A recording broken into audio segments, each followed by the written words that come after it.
I'm afraid.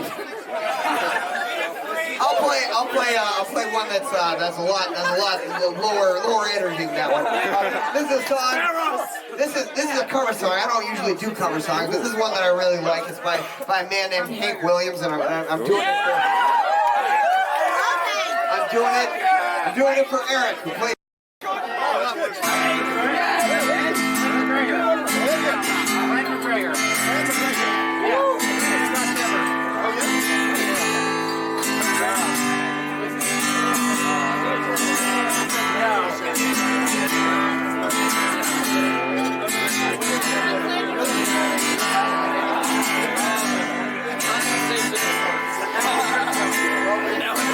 Here alone, somewhere for Will, he seems too blue to fly. The midnight train, it's the one and low. I'm so alone, some I could cry. That's all. A swing bit. I've never known a night so long. The time is crawling by. The moon has ducked behind a cloud to hang its head and cry.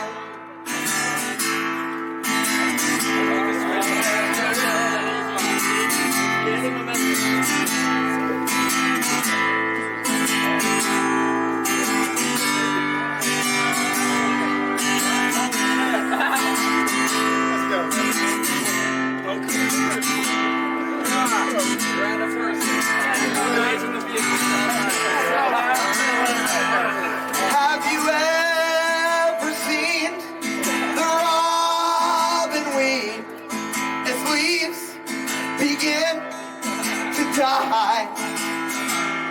That means he's lost the will to live. I'm so low, some I could cry and sigh until a falling star lights up the purple sky. And as I wonder where you are, I'm so lonesome I could cry. I'm so lonesome I could cry.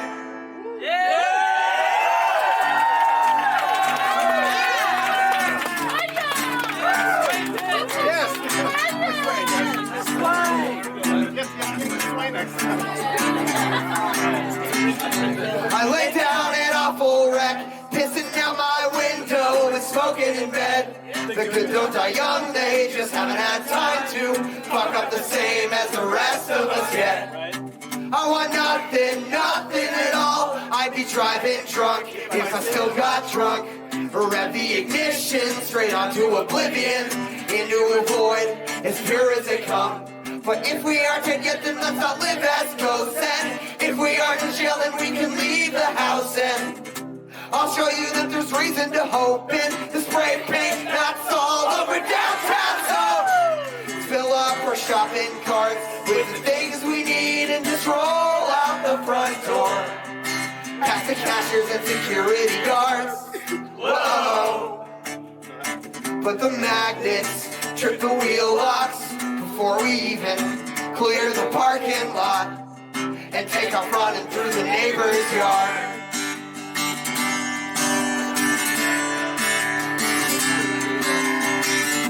I lay down an awful wreck, mumbling to myself about the government again. Maybe postmodernism's an extended tantrum about how we don't have our flying cars yet. I want nothing from them. I'd smash every machine if I didn't have one. Rev the ignition straight onto oblivion, into a void as pure as they come. But if we aren't to get them, let's not live as ghosts. And if we aren't in jail, then we can leave the house. And I'll show you that there's reason to hope in the spray paint that's all over downtown. So meet me at the diner at 6 o'clock on every Wednesday night, and we'll get some coffee and pie. Whoa. And I'll smile, tip the waiter, get a ride home. Thanks for the favor, and hope that that's enough to build a life. Is this enough to build a life?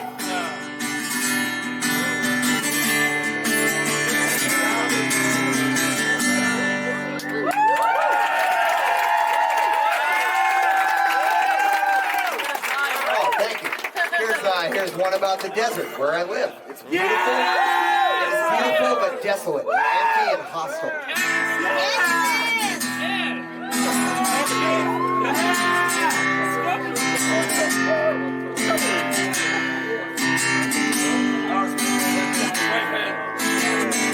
And for once, the whole truth was clear. Everything's new and there's no turning back. I'll seek no comfort and shelter, no fear. Where they plant orchards, I'll reap barren lands. We're egalitarians with empty hands. Is it justice to split up the dust? We are damned and will never earn bread, and so we shall steal everything that we must.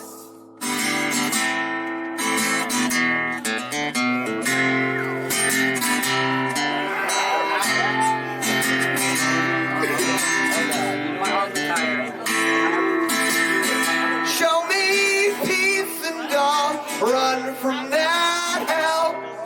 I'll head up the mountain and never come back. Show me utopia, I'll call it a jail. We'll pick up the pieces to snap them in half. We're egalitarians with empty hands. Is it justice to fight in the sand? We are damned and will never earn trust, and so we'll betray everything that we can.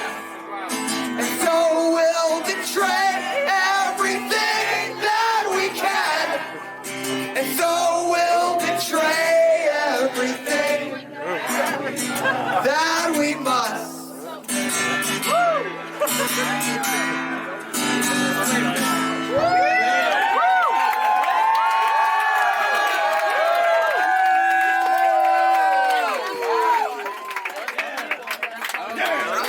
Thank you very much.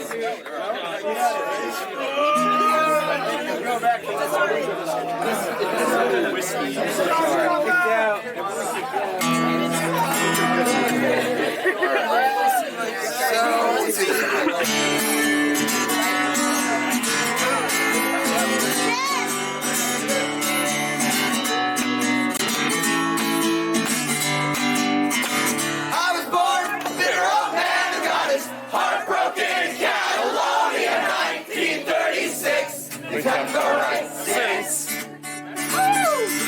I give up on life before I arrived in this place. Wasn't safe for anyone, fascists and Republicans and apologists. But I swear to God, I'm gonna die. Full of naive optimism. Teenagers are breaking conviction that things can be different, oh yeah. Things are gonna be real different and we're finished around here. I always wanted to die young. I always wanted to die young. I always wanted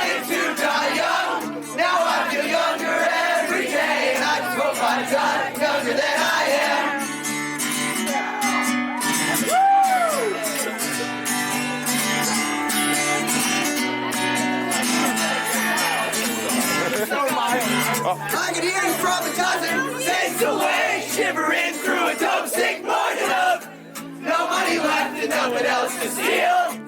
I'll tell you right now, I've had my share. Smelled air for years and I was ready to die.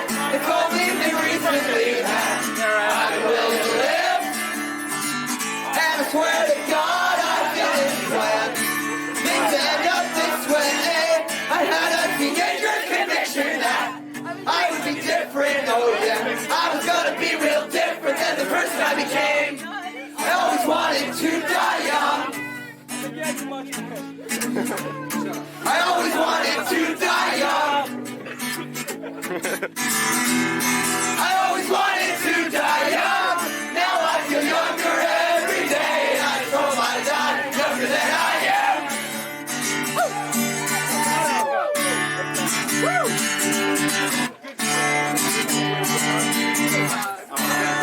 Got real wet.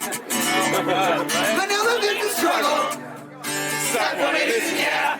I woke up this morning and I wasn't in prison, but I can't promise that I'll learn from it.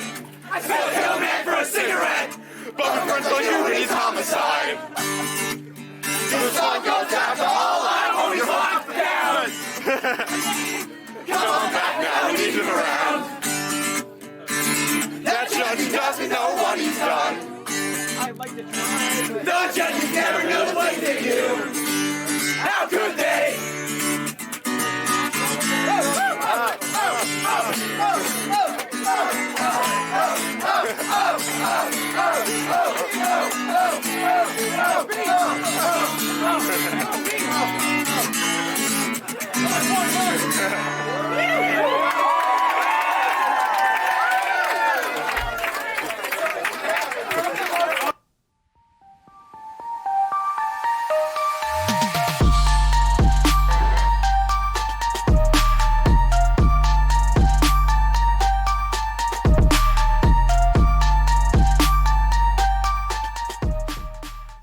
What's up? Chat's running weirdly. Just FYI. Like car accident. I saw you on mobile. Fucking like your message popped up. It took like 2-3 minutes to pop up on my screen actually. I don't know what the fuck's going on. But Viva popped up on screen before it did on mobile. So I don't fucking know. Chat's acting weird. Just know that it's acting weird and bear with me if some weird shit happens. That's all I'm saying. Oh, how is everybody's Friday?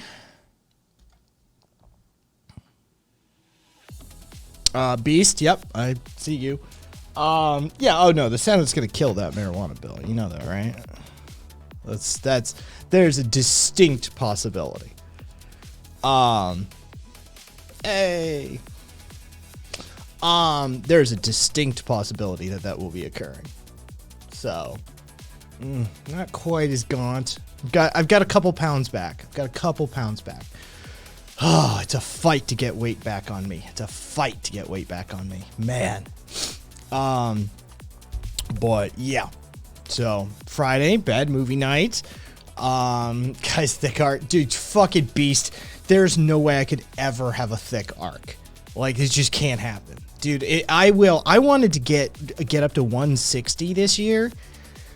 It's April, and I'm struggling to get back where I was in January because of that stupid cold, right? Like, I'm not going to hit my mark. If I get 150, I'll be super happy this year. If I can close out this year at 150, get 10 more pounds of lean muscle on my frame, that'll be a success. I knew 160 was a stretch when I fucking set it as a goal, but 150 would be a win. That would be an absolute win. Hang on, let me get the fucking ankle braces off me. Yeah, there's no fucking way I could. Oh, God, Jesus fucking Christ. Oh, I'm going to throw a shoulder out just trying to get that fucking thing off my goddamn ankle. Fuck me. I can feel like muscle strain just trying to peel that shit off. Weasel, I want muscle, not adipose tissue. You haven't been at 150 since like middle school, maybe elementary. I say this with all the love. Some of y'all were fatties as kids, huh? Jesus Christ, 150 in middle school? What the fuck, man? That's not what a kid is supposed to be.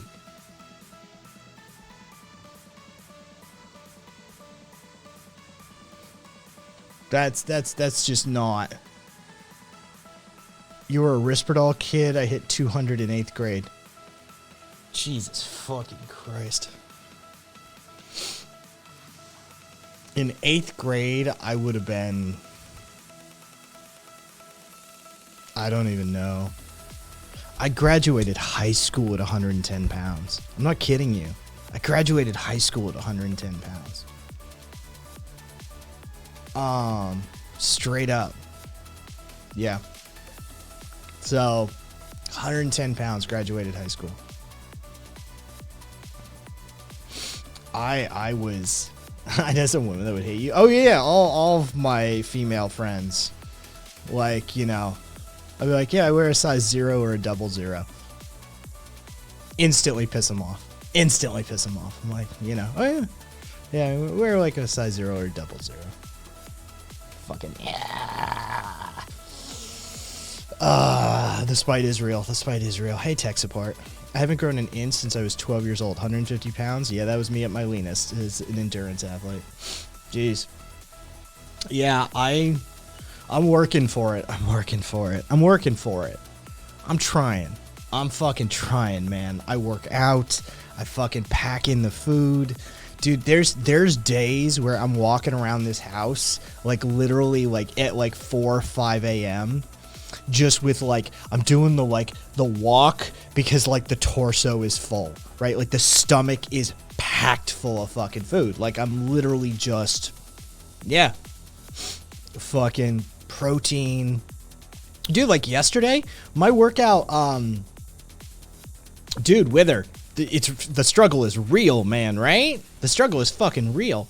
So you go Penguin. Yeah, like dude, like yesterday, my workouts, like not even like full on cardio, right? Like no full cardio. Just a core workout, a legs workout, and then a weight session. So arms and then a little bit of work on the legs as well, and then calves and that sort of stuff, right? My, like, combined, it was like 758 calories I burned. Right? 758 calories that my workouts burned. And I have to be, that's my deficit, right? Like, I have to hit 2680 to put on what I need to put on. So that's functionally 3,500 to 3,600. 3,500 to 3,600 calories that I need in a day. Right? And I can trick some of that. I can use like, you know, fractionated barley amylopectin and goat milk protein isolate and shit like that, right? I can trick some of that and like really go concentrated. But I can't dirty bulk. I don't want a dirty bulk. I like my ab lines and shit. What's up, Cassie? I like my ab lines. You know, I don't want a dirty bulk. I don't want to have to cut. Cutting sucks. So, like, I like to do a clean bulk. And so, yeah, I can't do an all-pizza diet to tech support. But, yeah, no, dude, I gotta do, like, 3,500 calories some days to overcome my deficit and have enough to actually build on top of. That's not easy. That's not easy. Especially with this frame, right? Like, I'm literally waddling around this house some mornings, and I'm still, dude, I keep like a jar of peanut butter in like a dipping thing of maple syrup. I will literally take a spoon into the peanut butter jar and just dip it in like some maple syrup and eat that. Just some carbs, some fat, and some protein, right? Just to get that extra 300 calories or something. Weight Seekers should legit be a real company as opposed to Weight Watchers. I know, right, Sidewalk? No, for real. Dude, the struggle is real, man. Oh, Caboose. I sprinkled some salt on the peanut butter, too. Like, I make it really salty. Like, so, yeah, I have just, like, all I have is, like, it's straight peanut butter, right? It's chunky peanut butter. That's all that's in it, right? It's just peanuts. So I sprinkle salt on the peanut butter to make it really salty, and then fucking dip it in the maple syrup. Oh god, it's delicious. It's delicious. But like a few spoonfuls of this is like, 300-400 calories territory. But that's what I fucking need, right? Like that's what pushes me over sometimes.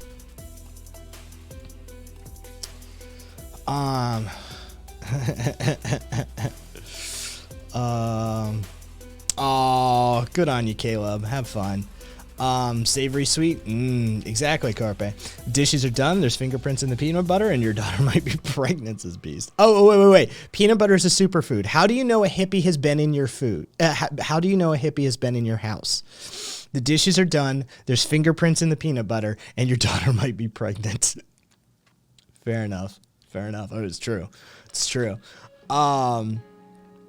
Crimson, I really need to start swimming again. It's starting to get warm enough in my area. Might even help with the brain fog I've had with a couple weeks. Dude, exercise helps with that sort of shit. Or at least it can, depending on what's causing it. Oh, but yeah, no, dude, it's rough. It's fucking rough to put on weight with my body. Dude, my metabolism is insane. I'm not joking when I say I can be sedentary in bed all day. Just bedridden. That's 2,000 calories. That's 2,000 calories right there. If I were eating 1,600 calories, like if I went into weight deficit where most people diet, right? Like 1,750, 1,600 calories. It's a standard, like, weight deficit for somebody who's really trying to lose weight, like really cut. I would be lightheaded, unable to stand up. I'd be anemic. I would be it would fuck me up. And I'd be shedding pounds.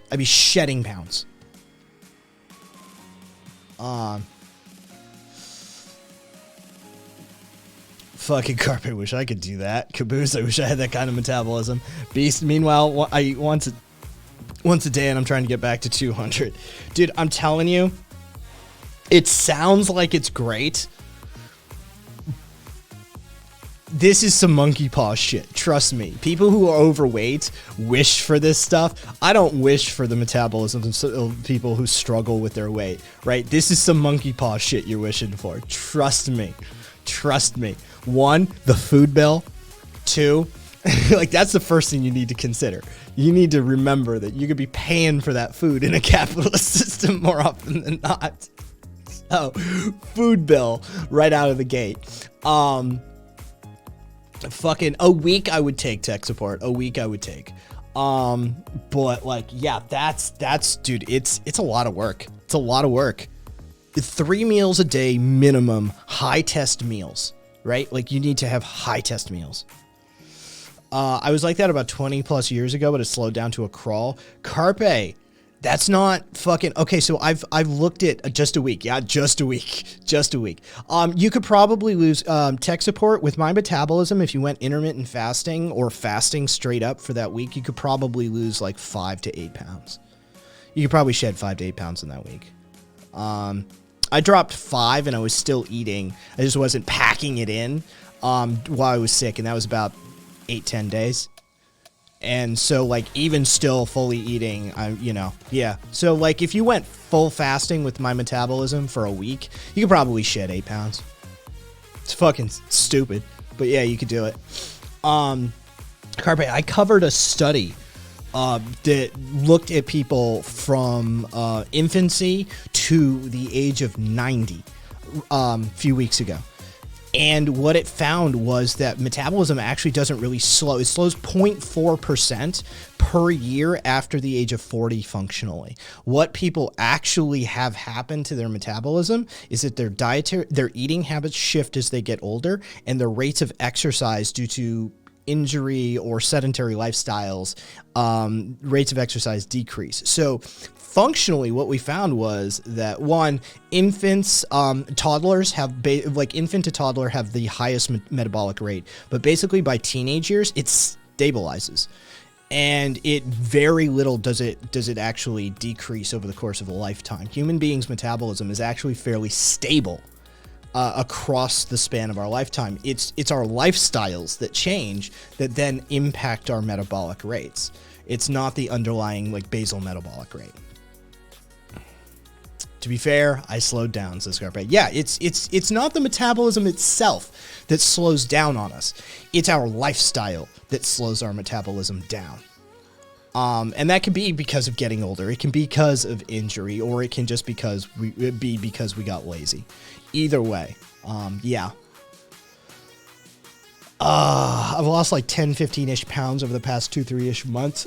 How'd you do it, Weasel? And congratulations. How'd you do it, Weasel? Let me just check something here really quickly.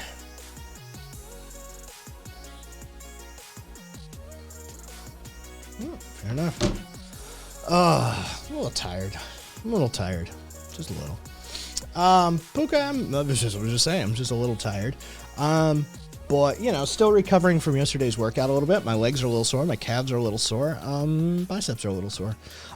Exercise, Caboose. Beyond that, there are a few dietary tricks. Hot peppers actually increase your metabolism. That is a thing. Green tea increases your metabolism. But functionally, high intensity interval training, so HIIT training, increases your metabolism. Adding muscle increases your metabolism. The more muscle you have on your frame, the more it takes to just run your body. So the more muscle you see on somebody, the higher metabolic rate they actually have. Smaller meals interspersed throughout the day increases metabolic rate as well. Good night's sleep increases metabolic rate as well. But yeah, there are certain foods like green tea, hot chilies, I think caffeine even will give you a small boost to your metabolic rate. But yeah, it's basically the long and short of it is physical activity, muscle, that sort of thing is the biggest boost to your metabolic rate. Which is hilarious. So my metabolism is insane as it is, right? I'm adding muscle to my frame. I'm making it worse. I'm compounding my metabolic problems as I add more muscle to my frame. There's going to come a day where I'm going to be like 4,000 calories or some shit like that. Yeah, because if I add another 10 pounds of lean muscle to my frame, and then I do the same workouts I do like now, or even more, right? I'm already burning 730 calories on a full body without even doing cardio. That's not even biking. Just a legs and arms and a core gets me about 730 calorie deficit that I have to work off basically. I have to eat off. So the more muscle, I add 10 more pounds to my frame of muscle, then that boosts up even further. So yeah, it is a feedback loop. You're going to have the diet of the old roid guy watch pretty soon just to maintain under construction. God, I love that. I love that documentary. I love seeing what people are willing to do. Carpe, I heard drinking... Oh, shit. Fuck, I just popped off the screen. I heard drinking at least 20 ounces of cool water and walking for 30 minutes first thing in the day jumpstarts metabolism. That's Kat already got to it. Kat said not really wrong, but it's more that your body has to heat that water for the metabolic processes to actually occur with the water, and then walking just gets everything moving. Well, if you want to jumpstart your digestive system, add some acid to that. You're due to cortisol levels and stomach acid production in the morning, you're generally not producing as much stomach acid as you would throughout the day. And so if you want to jumpstart your digestion, if you do need to do a large meal in the morning for a variety of reasons, then what you want to do is get a little acid in that water as well. Cut way back on carbs. Certain sources of carbs, says Weasel. Increased fiber, protein, less bread, more nuts, more veggies, more whole grains, more meat. I've also added some exercise. That's all it is. Weasel, you got it down. Caboose, damn, I need to get back into weightlifting again. No, Caboose, that'll give you your biggest boost. My bastard pharmacist still hasn't filled my thyroid medication. The other medications were sent to a pharmacy 40 minutes away. I'm sorry, Crimson. Sounds about par for the course, though. Caboose, God, the whole fucking COVID shit has really pissed me off. I had a good thing going at that gym, and now it's down because it couldn't survive the shutdowns. I know, Caboose. Dude, the only way is to get your own home kit. use your paycheck when you have it with what you can spare. I know you got like car shit you got to pay for and stuff, but caboose, get some dumbbells, get a fucking, get an offset curl bar, get a cheater bar, that sort of thing. Like get some weights and just start pumping. Because, dude, it's so much. Look, all right, there's two schools of thought on this one. Some people need to go to the gym, right? They need that. They need to go somewhere to do the thing, and it sort of kicks them in the ass. Then there's people like me, who, if I have to drag my ass to the gym, I'm already kind of put out. But if I could just walk to my garage or, walk 3 feet to my left sort of situation, all right, this I can work with. This I can do every single fucking day sort of situation. So you just have to know your own mentality. But if you are the kind that like having proximity to, get your own fucking weights at home. It's so much easier. It's so much easier than dealing with the gym. Accident, long day, but I finally got my seeds ordered. I got peppers that look like a penis. Beth, so just some books. Get on your car accident. Beast, it is fascinating. Talk about mods. Yeah, dude, I'm telling you, one of these days, Beast, we'll watch the follow-up. We'll watch Under Construction 2. So we see him push for 400.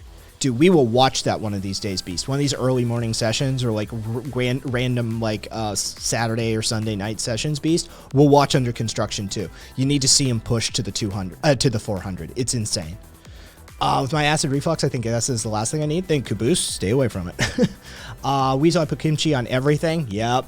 Fucking Wither, talk about investing in yourself. Someone walking around who's incredibly lean probably has a much larger grocery list than I might be able to afford. Yeah. No, Wither, yeah. No, it actually is a thing. Dude, when you start fucking weightlifting and you start like doing athletics, dude, you spend more on food. You spend more on food. There's no way around it. Like I functionally eat 1.5 times what I would like otherwise eat, basically. Right? Like it's like that. Your food bill doubles and triples and quadruples in some instances, some of these motherfuckers. Yeah, it's a real consideration when you're doing that. Carpe, I got dumbbells, kettlebells, bands, and a medicine ball. All I lack is motivation. Motivation comes after, Carpe. Willpower is what gets you onto those kettlebells and those dumbbells. People want motivation. Motivation comes after. Dude, do you know how easy it is for me to motivate myself? I fucking just walk around without a shirt on and look in the mirror and fucking flex, right? I'm fucking ripped, right? My abs are fucking gorgeous. My arms are coming along. Dude, that's motivation. It's like, there's the results, right? What it takes is willpower. Fucking just raw, sheer human will. That shit that drags soldiers out of the trenches when their fucking arms are blown off and shit like that. That still they end up garroting like krauts in the trenches at Verdun while they're hopping around on a fucking stub and shit, right? That stuff. That's what gets the job done. And that is super fucking difficult to conjure. Yes, sweet. Executive function. Yes, no, but sheer raw human willpower. That's what gets it done. Yeah, the motivation comes after. People want motivation. You can do plenty of stuff without weights with her. I'll be honest though, the weights are super useful. Body weight workouts are great. Don't get me wrong, I'm not dogging them. Body weight workouts are great. I prefer weighted workouts. I really do. I've done the body weight stuff. It doesn't work for me. But also, when I have a $250 bag in the garage and $130 boxing gloves. Oh, wait, Cat. My face when I literally do nothing but calisthenics because I'm way too cheap for weights. Also, when I have a $250 bag in the garage and $130 boxing gloves. Yeah. Hey, Crix. Yeah, fucking get on that, Cat. Hey, congratulations, Caleb. Indeed, says Carpe. Let's see. Puka. I was always overweight, but I was pretty active. Between injuring myself, yeah, and COVID, it's taken its toll. But despite how bad I hurt, I try to walk it off. Motivation is tough when your body feels gross. Since I can't lift any weight, body weight workouts are all I have, and they aren't nothing. Since no, they're not nothing. Dude, don't get me wrong. I'm not dogging on body weight workouts. They're just not for me. Certain aspects of them are for me. I use I'm not against it as a principle, but for a lot of stuff, yeah, I need the weighted.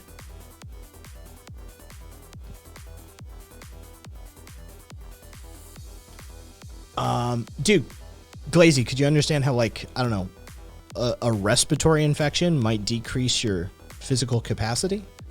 That, like, your ability to work out with intensity might be undermined by a respiratory infection? You need to breathe hard to work out hard. Let me just fill that gap in. The way I look at it, whatever gets you moving is a plus. Dude, Puka, when you first start, 100%. 100%. We're talking, dude, I'm talking min-maxing at that point, right? I'm talking min-maxing. Like Caboose was asking, what actually increases metabolic rate once, you know, X, Y, and Z, that sort of thing, right? But if you're sedentary, if you're like, I need to lose weight and I need to start this journey, bitch, just walk. Just walk. Just walk. It's what I told Caboose to do. It's what I tell everybody to do. Get off your fucking ass and walk. As long as you don't have like ankle and knee issues or hip issues, as long as you're not like contraindicated for it, walk, right? Walk a couple of miles. Just start the process. The body needs to be kicked in the ass and realize it's a new thing. We need to start, get the blood flowing, get the muscles moving, get the lymphatic system draining, right? Like, you need to kick it in the ass, and you don't want to go to fucking CrossFit your first day, right? Like, you don't ever go to CrossFit. Just don't ever go to CrossFit. Just don't ever go to CrossFit.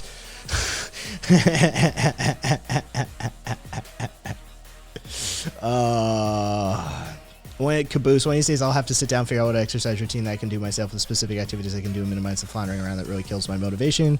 Cat told honestly just walk a bunch. I mean, Cat, he's already walking a bunch. We're talking step 2, Cat. Caboose is already walking a bunch, or he better be. Yeah. Shadowbox, bitch. Well, then do that. Cat, shit, fucking shadow box. I don't give a shit. But yeah, it's the next step after walking, Cat. We're talking with Caboose at least. Fucking Crick said, sweet. Kate, you just use your huge brain to lift it. Carpe, I didn't catch COVID and COVID made me overweight.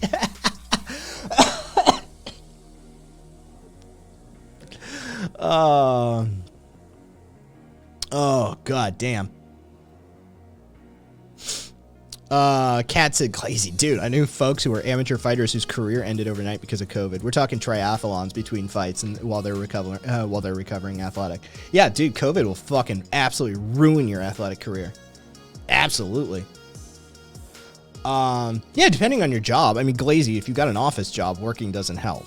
You do realize that you have to have a manual labor job for working to help. Some people's jobs work against them.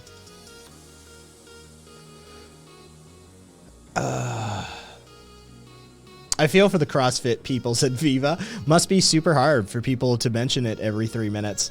Yeah, dude, CrossFit's just begging for an injury. I can teach the shadow boxing. I charge like $3 a month, says Cat. There you go. Glazy. Come on, man. At work alone, I got 3,373 steps in, says Caboose, or at least according to my smartwatch. Yeah, flying a desk for a living doesn't help, says Swede. Glazy, should we not have pilots? Or air traffic controllers? Or train conductors? Or big rig drivers? Should we shut down the transportation sector entirely, Glazy? Is that what you're saying, Glazy? Are you saying being a trucker isn't a real job? Because that's what I'm hearing. I'm hearing the blue collar boy from New Jersey who wants to be a Southerner saying that truckers don't do real work. I'll be sure to relay that to the blue collar guys that you hang out with, Glazy. Cat,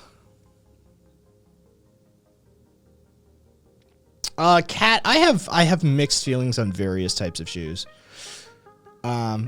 Exercise balls and office chairs, the next craze. Says no. Exercise balls and office chairs a good option, says some sense. Carpe said, that's it. Standing cockpits are the next craze. Glazy, I'm just saying manual labor is fun. Puka, I should cut down trees with my bare hands. Oh, somebody played Minecraft. Fucking, oh, and Weasel in there with a kimchi recipe, by the way.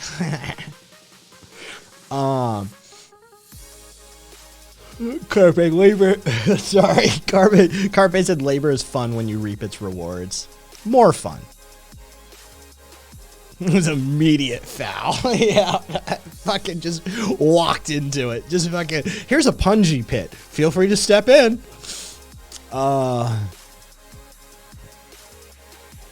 Is that an actual tree or is it a fucking banana? It's banana. It's not a real tree. Don't get me wrong, it's not easy to do, but it's not a fucking, it's not an oak tree. Let's just put it that way. And bananas aren't trees anyway. We call them trees, but botanically they're not. So, again, cheat. I want to see you cut down a real tree with your fucking, with your shins, cat. What do I got? Somebody's tagging me somewhere. Hey! Oh, jeez. Oh, yeah, okay. Yeah, Beast. Fucking, that, dude, that's night and day, Beast. Oof. Yeah, that is fucking night and day.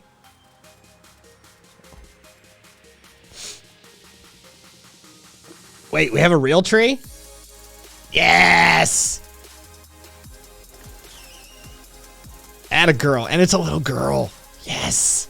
Beautiful. Don't care. Come on, do the thing. Yeah, I don't care. Just fucking punch the tree already.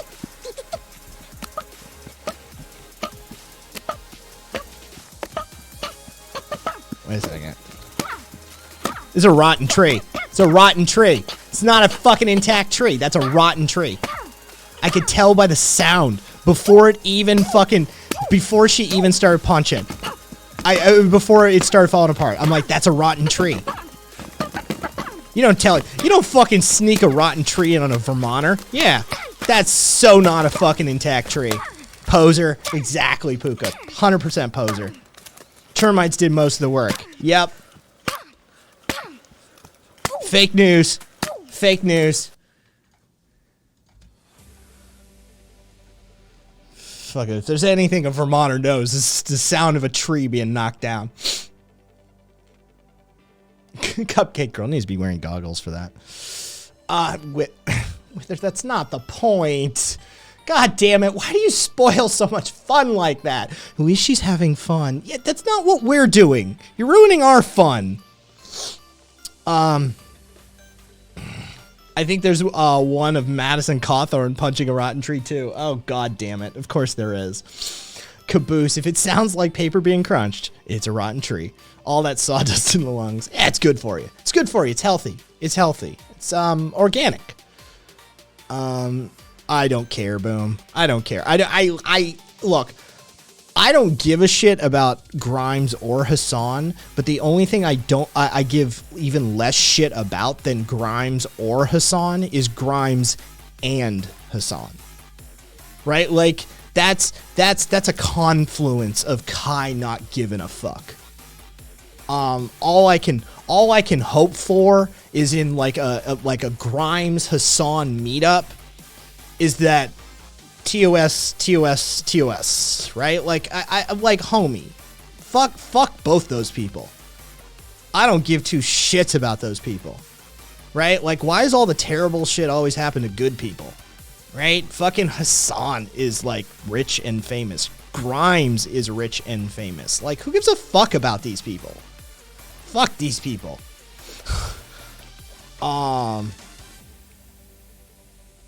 That's just meat money flexing on money, says Carpe.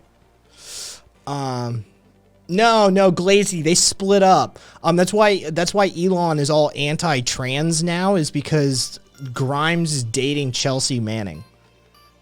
Grimes left Elon for a trans woman. So Elon's anti-trans now. Oh.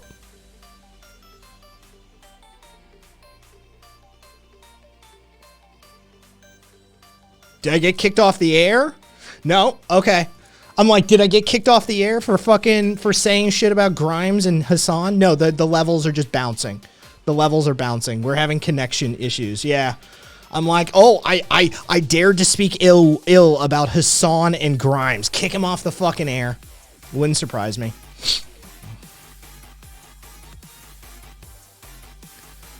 It went red on my side. It went red on my side for a solid few seconds. Manic pixie pussy. Oh, what's up? What's up, left? Twitch protecting their moneymaker. Yeah, basically. I wouldn't doubt it. I wouldn't doubt it. I wouldn't doubt it. All right. Fucking, y'all want to do this shit? Tapping into you, Kai. Yeah, no. I mean, I wouldn't be surprised if I'm on, like, I had a violent hate speech fucking suspension. I wouldn't be surprised if they stop in from time to time just to monitor. Wouldn't surprise me in the least. All right. That one. I don't even know where to start. Let's start simple, right? The Emerald Mind Overlord doesn't like to be chosen over someone else. What a surprise, says Crimson. I know, right? So we got like 1, 2, 3, 4, 5, 6, 7, 8, 9, 10, 11, 12, 13, 14 stories today. Luckily, none of them should reduce you to tears. Most of these should just irritate and or piss you off. I don't have any Popo's Bizarre Adventures lined up today for today that are like, holy shit, we're all going to fucking end up in tears because this is just a horrible, horrible story, right? A lot of them are fucked up. Don't get me wrong. I'm not making light of any situations that we're going to be talking about, but given the context of some of the past stories we've done, today's not that terrible. Then get it out of the way, Swede, because we're about to do Popo's Bizarre Adventures, and it's a segment. So we're doing cop stories for the next 2 hours, basically. So if you want to do some good news, hurry up and get it out of the way, because that's not what this is about. And I won't be dragged off topic. So, cop story's going to be fucked up. Exactly, Beast. Crimson. Yeah. Oh, fucking A. This will help me write the next part of my story, says Scott. U6 unemployment, which includes those that are underemployed, hit all-time lows. I don't see that as good news, Swede. I see more people utilizing or being embedded or being an active participant of this system as a bad thing. I would prefer if unemployment, which includes underemployment, to be at an all-time high. I want this shit to collapse. I want it to break. I want it to absolutely trip over itself and stab itself in the eye with a fucking stick on the way down. Yeah, 100%. I don't see underemployment and unemployment being an all-time low as a good thing. I want this shit to just fall apart.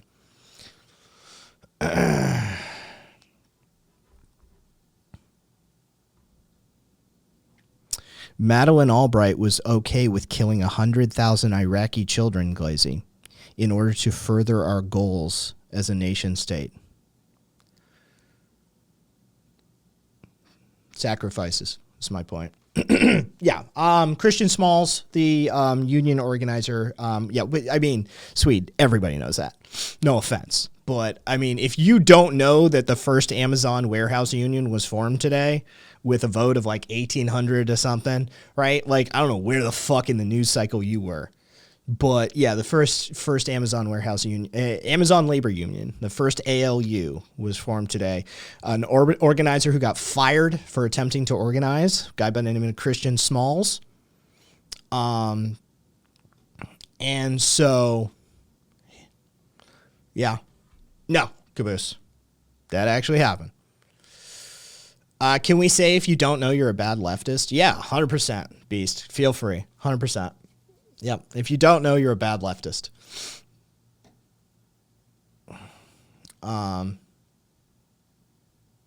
Dude, the fucking signal is all over the place. It's bouncing red to orange to yellow to green, red to orange to yellow to green. Nope, caboose, it's not. They held their vote today and they succeeded. I mean, granted, it's a northern group. Oh, that's good. Caboose, starting to see why Kai hates April Fools. I hate April Fools. I hate April Fools. This is the worst day of the year. It's the worst day of the year. You don't know fucking what to make heads or tails of in the news cycle because other groups get involved and you're like, oh, for fuck's sake. Yeah, it's because you're a syndicalist, Swede. You stop at syndicalism. I want this shit to come crashing down. Syndicalism is my foot in the door, but that's all I give a shit about. I want this shit gone. All of it. So, yeah. Good on you, Got. Good on you. Yeah, I'm you think you can control capitalism. I say capitalism is beyond controlling and to burn it to the fucking ground and start from scratch, but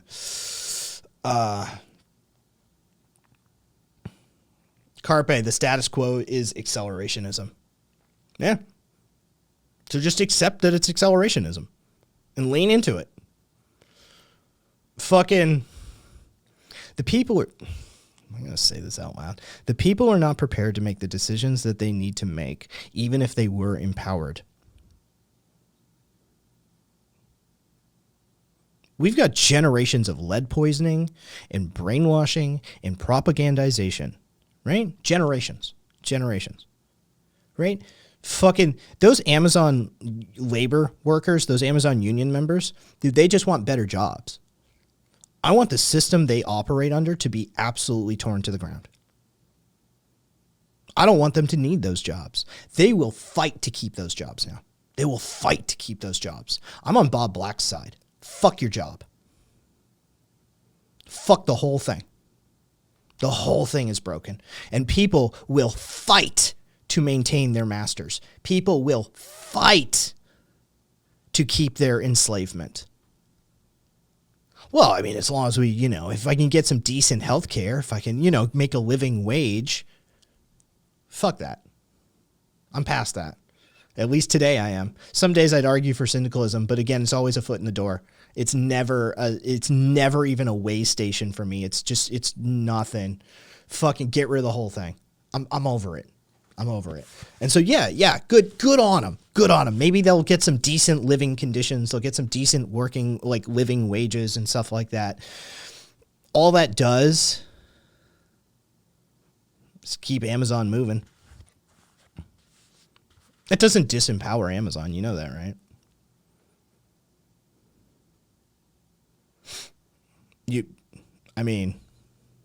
Oh.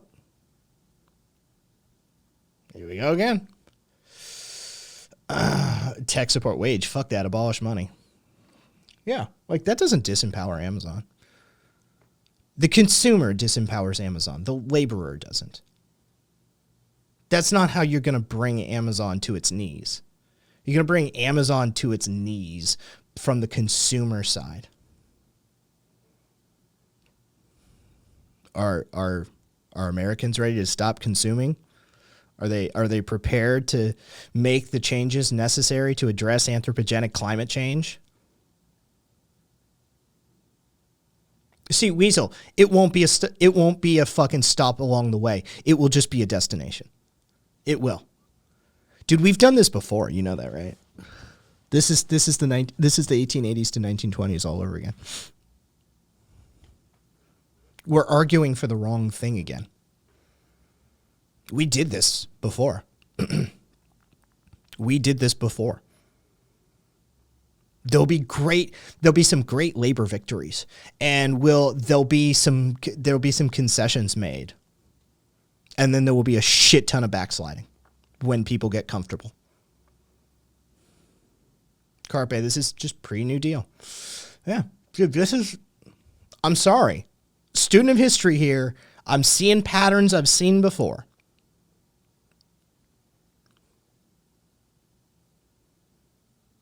Weasel, too bad. It's not going to be. Talk to those labor organizers. Talk to Christian Smalls. Listen to him. This isn't about dismantling capitalism. This isn't about disempowering Amazon. This isn't about dismantling oligarchical systems. This is about getting a fair wage for their work and getting some decent health care. This is about just bargaining rights. That's it. That's all that is. Sorry.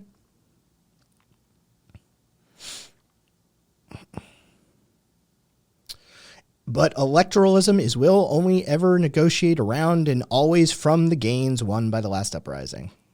Luxembourg paraphrased.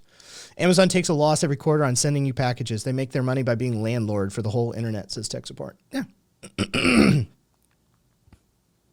Oh, messy, Crimson. It would look messy. It would look messy. Yeah. Yeah, and yeah, it's a technical loss. It's not a real loss. Fuck that. Amazon isn't losing a fucking dime.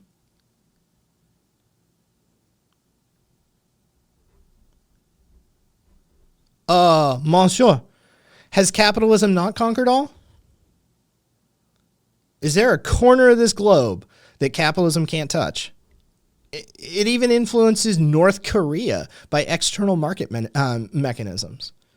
Capitalism did conquer all. Weren't you paying attention? Dude, neoliberal capitalism is running this show. It is running this show. Fucking the global economic system is changing like the climate in the 1920s. They crowed how capitalism had conquered all.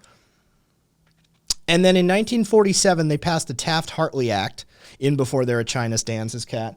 And then in 1947, they passed the Taft-Hartley Act, which literally made general striking and wildcat striking illegal and a whole list of other shit I've gone into a million times before. Right? Like, we spent 40 fucking years from the 1880s to the 1920s basically attempting to make some gains with regard to workers' rights in this system. And in the course of less than 20 years, they basically undid what we did and then spent the next, let's say 70 to 80 years rolling us back even further.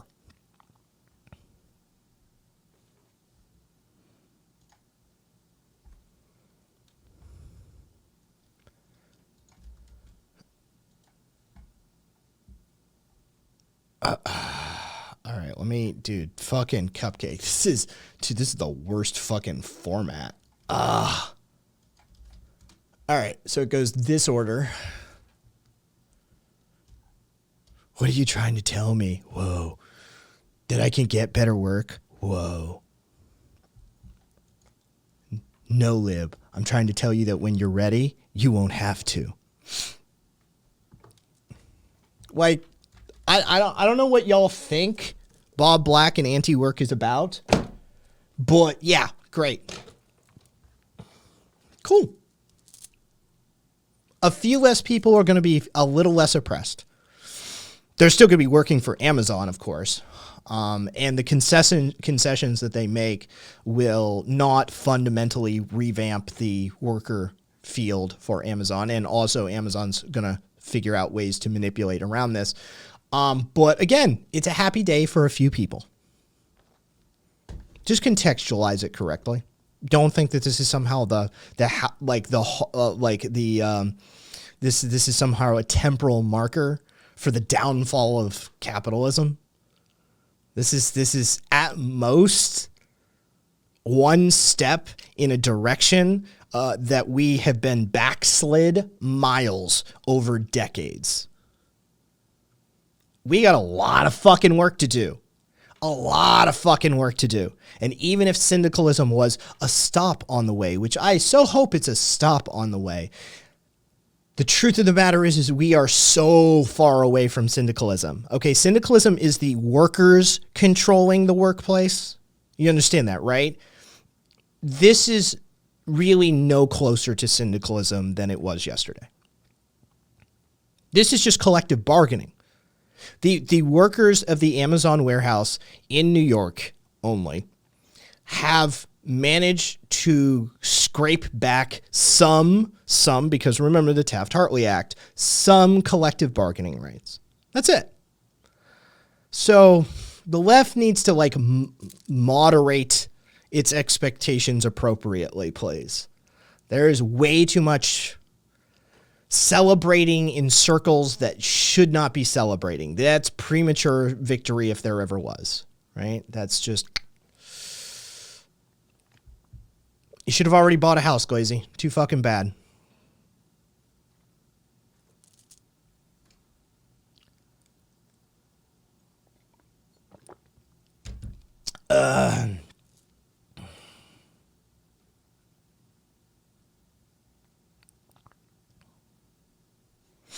I mean, do you need a primer? You can go to my website and get a primer on anarcho-syndicalism, which I'll explain both. But, I mean, I can give you a primer if you need it.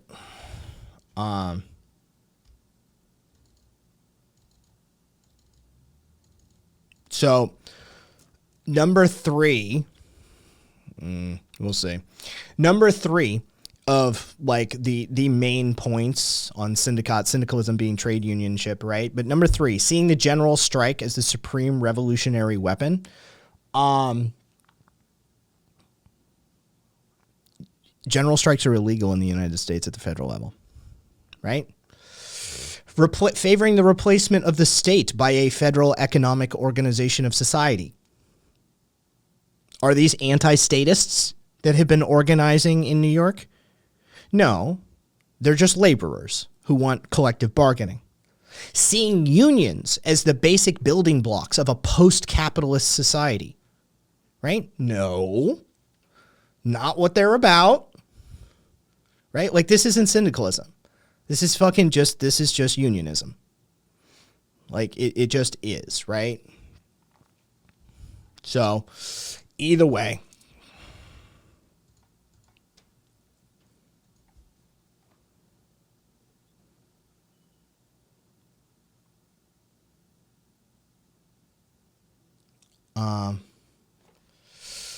Got punked. True. This is what my union does. Yes. Like, I just hate premature celebrations. I really, really do.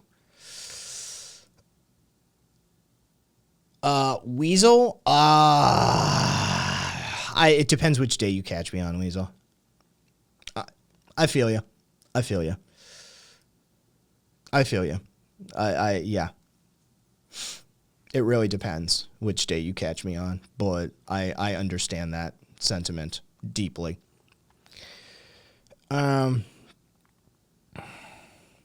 Unions that don't fight for board seats and thus corporate coups are just liberal third-party bosses. Again, proof of the pudding is in the eating. All they've done is form a fucking labor union. We have yet to see what will come of this. All right, punk, enjoy your writing. We have yet to see what will come of this. But the fact of the matter is the tonality of the discussion and the rhetoric used in this entire run-up does not point towards any sort of revolutionary thinking. It points towards fight for survival and a fight of necessity. Oh, God, the fact that you just used Anglo-Imperial capital means I'm going to stop reading everything you just said, Monsieur. I'm literally just done. I'm done. Like, I'm done reading your statement at that sentence. You literally lost me because of your rhetoric. So, anyway, we're moving on to Popo's Bizarre Adventures now. That was fucking lame as shit rhetoric. All right, so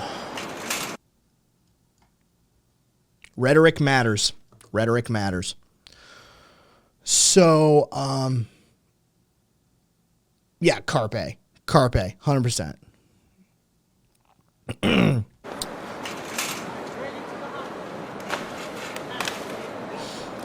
So this is earlier No, 2 days ago. I'm sorry, 2 days ago, I believe.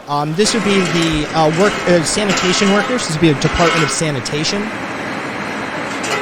Go fuck yourself. This would be the Department of Sanitation in New York, accompanied by NYPD.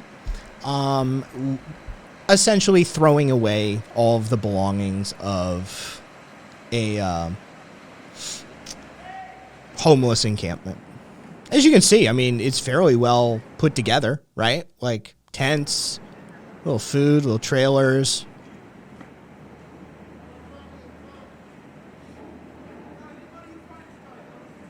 Yeah, exactly. You know what? I've been meaning to do this for a while. We're going to start this over again. Monsieur, get on the fucking air and have a conversation with me. Now. You like to talk a lot of shit and poke a lot, but you never say actually anything worth a shit. So get on the air and fucking actually have a conversation with me instead of being a little bitch keyboard warrior. It's time. It's time. What have you done in your life? What have you actually fought for? What have you actually gone toe-to-toe with the cops over? Because I got a fucking record. What do you got? Get on the fucking air and talk to me. I'm fucking sick of you. I've been sick of you for a while. So put up or shut up. You understand me? I got a fucking rep. My ethos speaks for itself at this point. You're just a name. You're just a little fucking username that likes to do shit. Well, if you clearly don't understand Anglo-imperial capitalism, then you don't have any revolutionary bone in your body. Approximately 100,000. Approximately 100,000. Potentially more. It's difficult to count because we don't really count those numbers. But how does that relate to you getting on the air and actually speaking up for your position?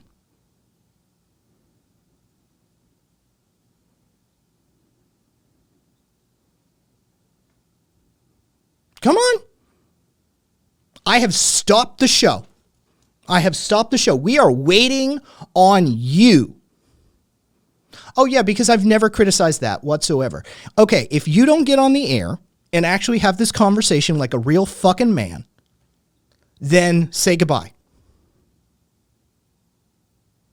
I have tried to be conversation with you enough times.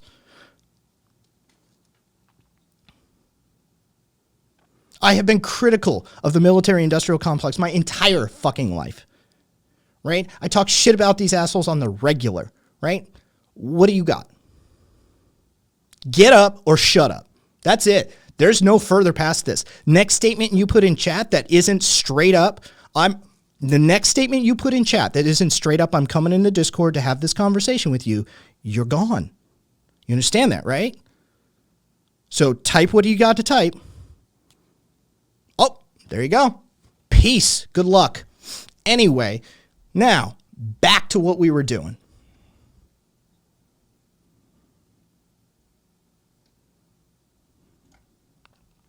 I put up with that shit for months. For months, I put up with that shit. Never has actually shit to say. Just loves to poke. Doesn't have an actual factual point ever. Just likes to nitpick and shit. Just likes to call people libs and shit like that. I put up with it for fucking months. Months. Like 2, 3, 4 months now. I've been putting up with that dumb fuck. I'm fucking sick of it. It's Friday. I'm annoyed. I'm fucking tired. It's been a long week. I put in a lot of fucking work this week. Anyway. And I got to put up with this jackass talking about how you're not a real revolutionary because you're not criticizing Anglo-imperialist capitalism. Go fuck yourself. Go fuck yourself, because I've never done that. No, what I've done is criticize your shit rhetoric, because the fact of the matter is when you say shit like Anglo-imperialist capitalism, you shut literally like 3/4 of the room's brains off. It's terrible oration. It's terrible rhetoric. It's absolutely the way to lose ground. And if you were a real revolutionary, you'd stop saying stupid shit like that so you could get some of those Anglo-imperialists on your side for once, rather than fucking kicking water uphill 24/7 like a dumb fuck. Go fuck yourself. This is I want conversational, not adversarial on this channel. I want conversational. But you know what? Fucking monsieur, you have never been conversational. You've always been adversarial from minute one. And I have been tolerant beyond belief. I have been accommodating beyond belief. I'm fucking sick of this shit. Go fuck off. Anyway. Back to normal. Back to normal. Now I don't have to see that stupid name. Mr. Balls. I'm clever. My name is French for Mr. Balls. Even though I'm not French. I'm funny, right? Monsieur Balls. Nuts. His balls are funny. Grow the fuck up and actually grow a pair. Alright, here we go. Enough dunking on idiots. Oh, hang on. I should start over. So let's start Popo's Bizarre Adventures. So this is a few days ago out in Williamsburg. This is the Brooklyn Queens Expressway. It's underneath of it. It's dead space anyway. This is dead space. This is just urban dead space that's not being properly utilized anyway. So this is the Department of Sanitation, accompanied by the NYPD, just destroying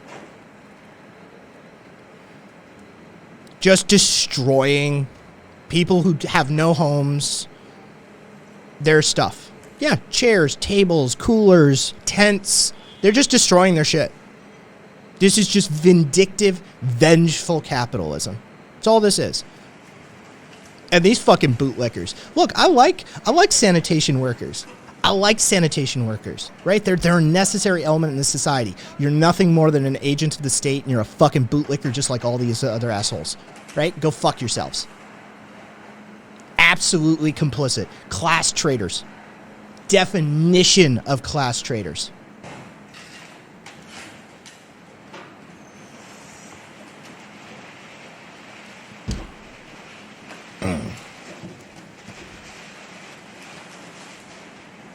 Yeah, this is absolutely god-awful.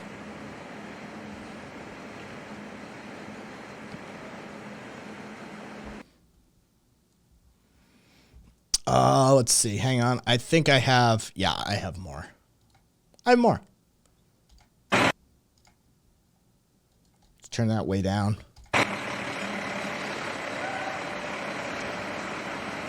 Making pennies to destroy those that have even less. Sickening. Yep. Mattresses are so expensive, they just take it like it's worthless. Yep, Crimson. They managed to get a TV, making the best of what they had, and then shit happens. Yep. Weasel, Blue Lives Murder. Yeah, they do. Fuck all these people. Fuck all these people right here. Just fuck all of them.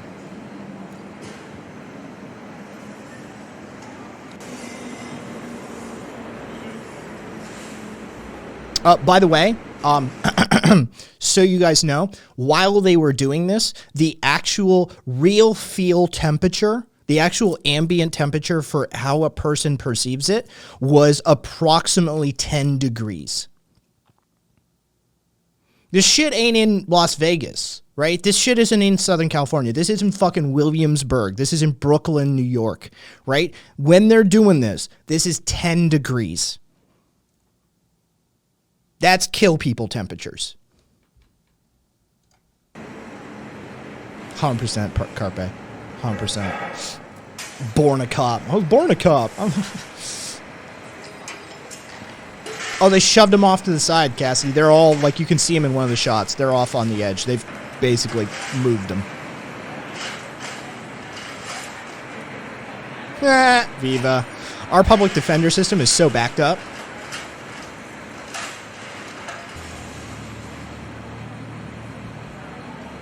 It's essentially non-functioning at this point. Our public defender system's so broken.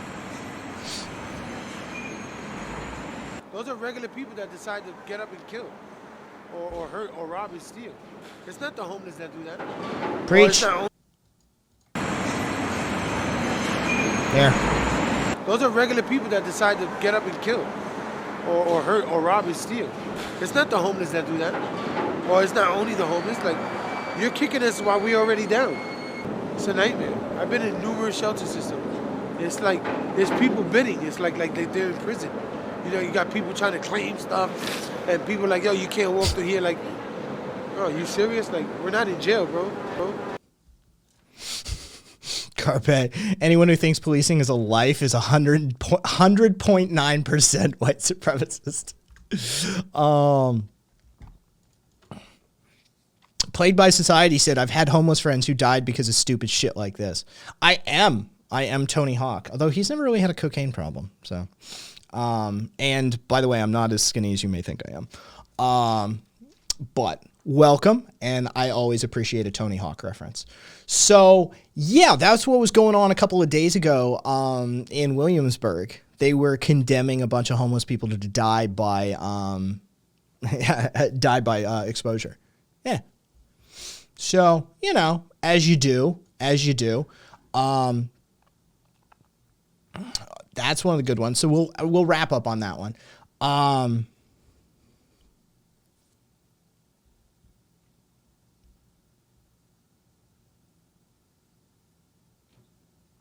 Argentinians. I like them.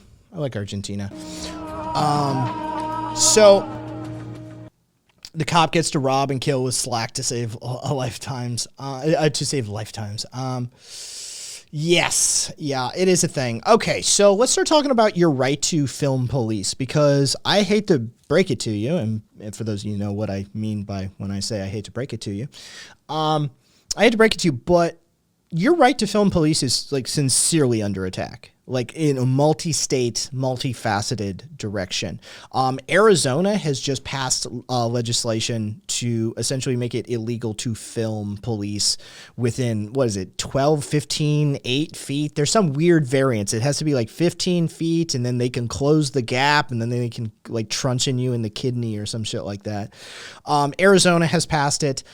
Indiana Gary, Indiana has been after it for ages, but Indiana's going after it. The 1st, 3rd, 5th, 7th, 9th, and 11th U.S. District Courts of Appeals have all upheld filming the police as constitutionally protected, like, expression, but that doesn't prevent these fucking bootlicking thugs to do what they do. So the Supreme Court, when given the first opportunity to rule on this in 2021 in Frazier v. Evans, they declined to hear it. 45 organizations, including the Reporters Committee for Freedom of the Press, petitioned the justices to weigh in on it. Again, they refused to weigh in on it, which means we do not have like the proper verdict we need on this, which means there's room for states to do this kind of manipulation bullshit. The Frazier v. Evans was Levi Frazier. He recorded cops battering a suspect and pushing a pregnant woman to the ground. And when the cops caught Frazier documenting the encounter, they confiscated his tablet and deleted the video. And he fucking took him to court. And, well, it made it all the way to the Supreme Court, but the Supreme Court declined to hear it. And so we're fucked there. So now, fucking, like, literally, Arizona just passed theirs. Oklahoma has an anti-doxing law that prevents an officer's personal information, which, by the way, could include video of their badge number, any patrol car license plates, and any other identifiable information from being released to the public. So if you YouTube stream some fucking cop shooting a motherfucker on the ground screaming, "Fuck you, N-word, fuck you, N-word, die, die, die, die," you're still liable in Oklahoma for that shit. You're going to jail because you filmed an identifiable information and released it to the public about that officer. You're still going to end up going to jail. Florida has an anti-riot law that includes a clause about cyber intimidation by publication. It's a punishable offense for anybody who publishes an officer's information online with, quote, the intent of harassing them, which, I mean, that's not open to massive interpretation. I can only imagine what that's fucking what that's about. Like, literally, the dude who authored the Oklahoma bill said if you're videotaping at all, you don't need a badge number. Right? Like, if you're filming something at the time of the incident, a department is going to know what officer is involved with that. Not a problem. And especially if you capture the officer's face, there's no reason to get up close to a vehicle or to the officer. It's never required. Right? Like, straight up. Like, these motherfuckers are all on this one.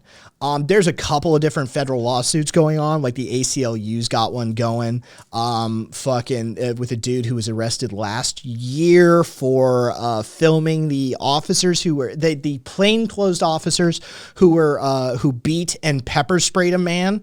Like, they recorded this arrest, and then they gave him a summons for recording them, like, just beating some random subway goer and pepper spraying him. And so the ACLU's on that case, at least, that one's going up for a federal trial for First Amendment infringements. But the fact of the matter is that this shit it keeps happening. iTech. One of the few instances where you should upload video to cloud services is Cupcake. Yeah, 100%. Fucking beast. I'm sure the Supreme Court will squash all this since it's literally the purpose of their. Oh wait, this is America. Never mind. Yeah, no. This is legitimately your right to film the police is straight up under attack. Like, that's just no way around that.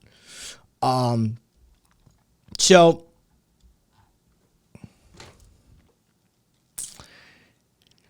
In other news, did you know that ICE has fake colleges where they take people's money and actually have them come to, like, classes to earn credits? All to, like, they receive permission to work full time, that they're, like, here on, like, a student visa, and it's all fake. It's all fake. It's literally entrapment. It's literally entrapment. There's no way around this.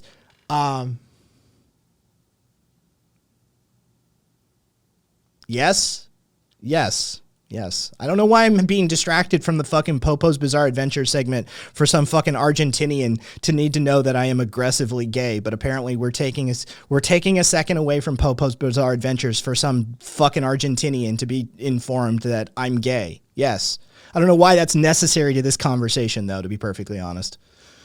I don't know how that relates to ICE setting up literal fake colleges and entrapping people in them, like immigrants, inviting immigrants over, getting them to pay for tuition, and then entrapping them in pay-to-stay schemes that they themselves create, and then sending them to fucking jail and then deporting them.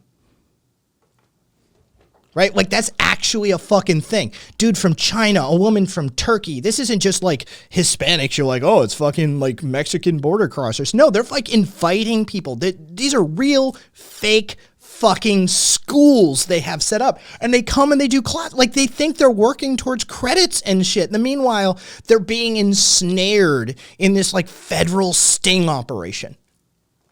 They have no fucking clue about what's going on. But yeah, no, the ICE actually has full-on fake schools set up where they invite, they literally have like fake programs and brochures and like counselors that will talk to fucking some Turkish woman and say, oh yes, we can arrange for you to get work over here and you can all this sort of shit, right? And they end up fucking doing time. It's literally, it's designed to take advantage of the want, the desire, the drive, right? They're trading on the brand of American university education.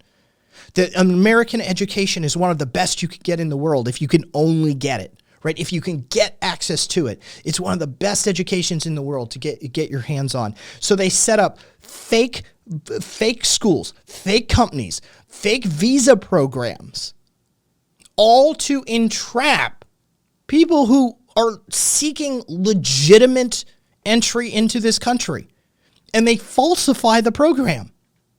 These people think they're participating in legitimate programs, only it's a fake program set up by our own federal government, and somehow that counts as a crime. Dude, Wither, honestly, I'm not entirely sure how, because these things have been described literally, quote, as an elaborate deception. Yes, they're encouraging immigration to catch immigrants, Caboose. Straight up. Is the craziest shit. Like, here, hold on. I have swag. This is a t-shirt for the University of Northern New Jersey.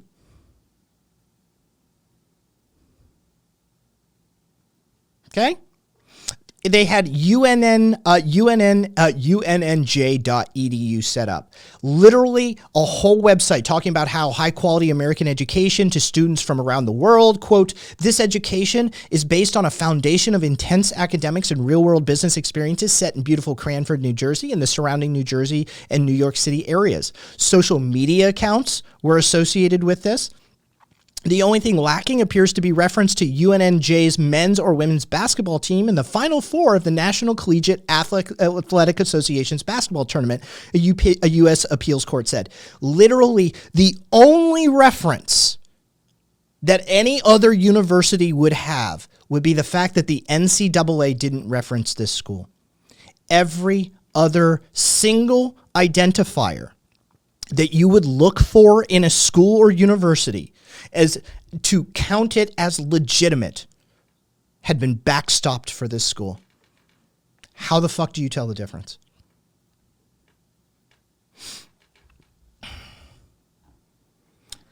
As early as 2016 with her, maybe earlier. We don't know entirely. But 2016 looks to be like, according to the court case, Swede, literally, like, hang on. I'll give you the direct quote. The U.S. appeals court that heard this case said, quote, the only thing lacking appears to be a reference to this school's men's or women's basketball team in the NCAA. That's a U.S. appeals court's opinion. Okay, so the appeals court heard this case and said, as near as we can tell, the only thing missing was the NCAA. And I'm guessing they took into account accreditation. That seems to be the sort of thing that an appeals court, a U.S. appeals court, would probably check on. So, yeah. A lot of this shit is gone now, by the way. They scrubbed a lot of this shit. Like, the social media accounts are gone. The website's gone. Like, dude, they scrubbed a lot of this shit. Like, government program, federal program, right? Out the window. Just, you know, smoke and mirrors, man, smoke and mirrors. But yeah, according to the U.S. Appeals Court ruling, the only thing lacking, that is their own term, their specific words, the only thing lacking appears to be a reference to their men's or women's basketball team by the NCAA. Scurrying like the rats they are, said Carpe. Yeah, basically. So. Oh, yes. Hold on. Swede. Yes, I have. They had accreditation.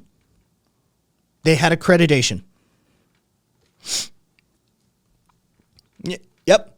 Up to and including DHS even listed the schools as approved institutions. But yes, they had accreditation as well.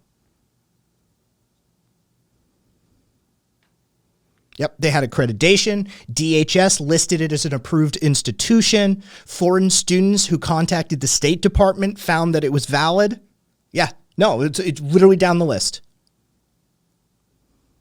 It was a fake fucking school. Didn't scrub hard enough. No, they never do. The Internet Archive is a bitch.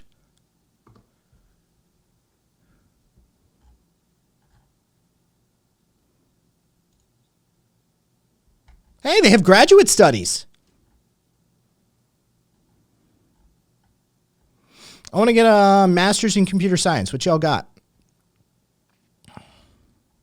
Oh, it's choked up there.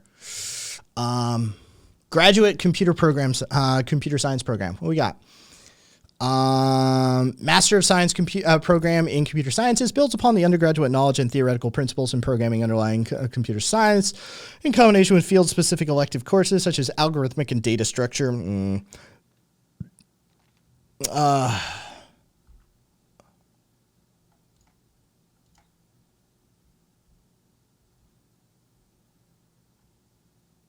They make no such claim. I'm not seeing that initialism. But they are saying that you could end up as a stockbroker or hedge fund manager, and I know that requires like certain things, Swede. Like I know that's specific. Like there's shit. Investment banker, financial advisor, stockbroker, hedge fund manager. I know that has like a whole bunch of requirements attached to it to be able to work in that arena. So they're at least making claims. Whether they're implied claims or explicit claims can be discussed, but they're making claims just by putting those fields there, are they not? Viva, damn, I should try that. Well, ICE is a part of DHS. Yeah, Carpe. Whether I'm enraged. How do you spell Nazi? DHS. So yeah, Swede, do you think that an immigrant, like some woman off the streets of Turkey who has been told literally by the United States government that this is an accredited school would know that? I know. Buyer beware. Caveat emptor. I get it. But you realize you're not, dude, you went to Creighton, my man. You went to Creighton, right? Like, do you understand that like most people don't know this shit? You get that, right? Like you're in an elite class. Most people don't know this shit. Like, dude, they were being told by everybody that this shit was real. They were told by everybody. The state of New Jersey said it was accredited. DHS says it was accredited. The fucking United States Department of Education said it was accredited. Like,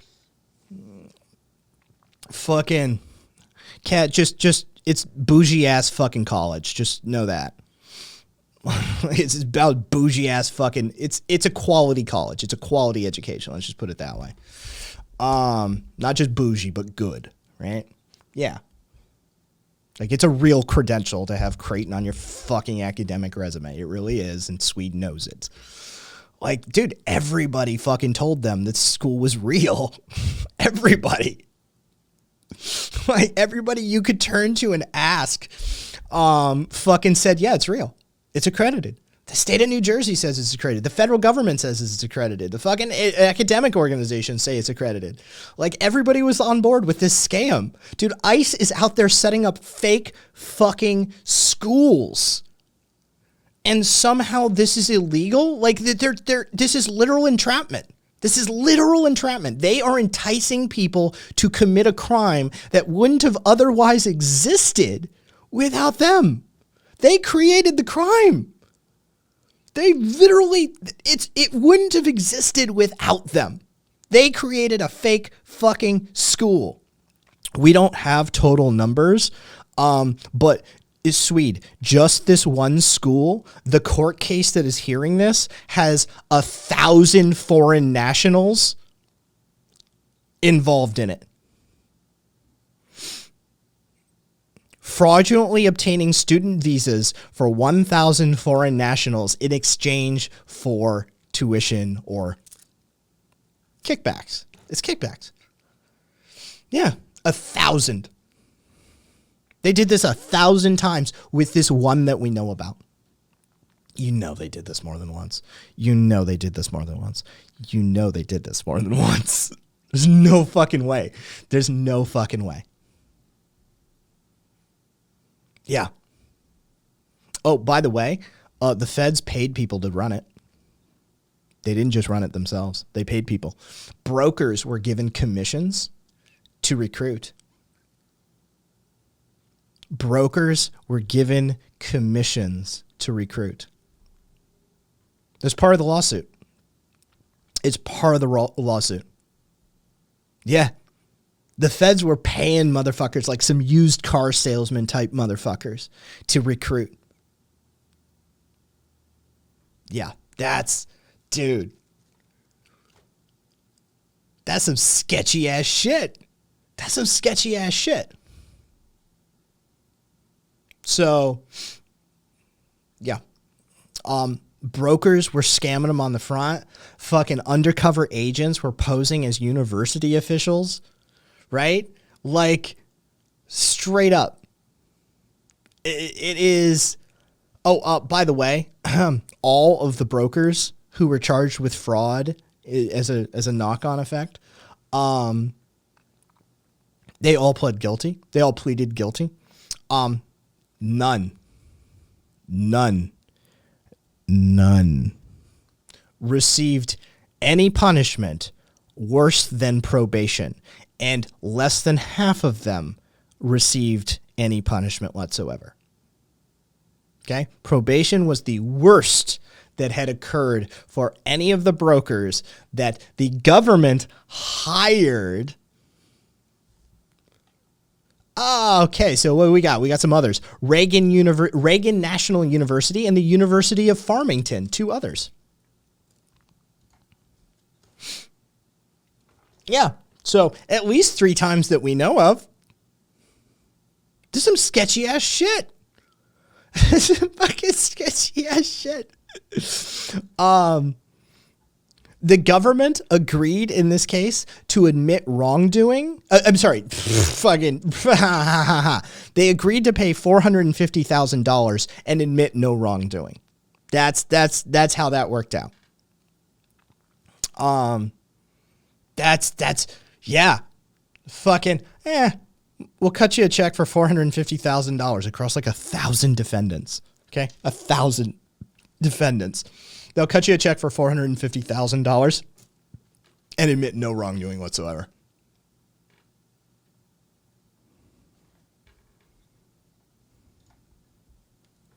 Try better bait. I don't bite at bait like that. You need to try better to troll. Try something like not from the remedial class. Anyway, so yeah, like boring, my man, boring. So back to Brooklyn. You know, we were talking about Brooklyn earlier about, you know, the shithead stuff that they were doing with the homeless encampments. Fucking they Brooklyn Brooklyn is going to partner with Blue White Robotics and Easy Aerial. So, you know, Blue White Robotics is a drone company out of Israel. Essentially, what they're looking to do is, well, here.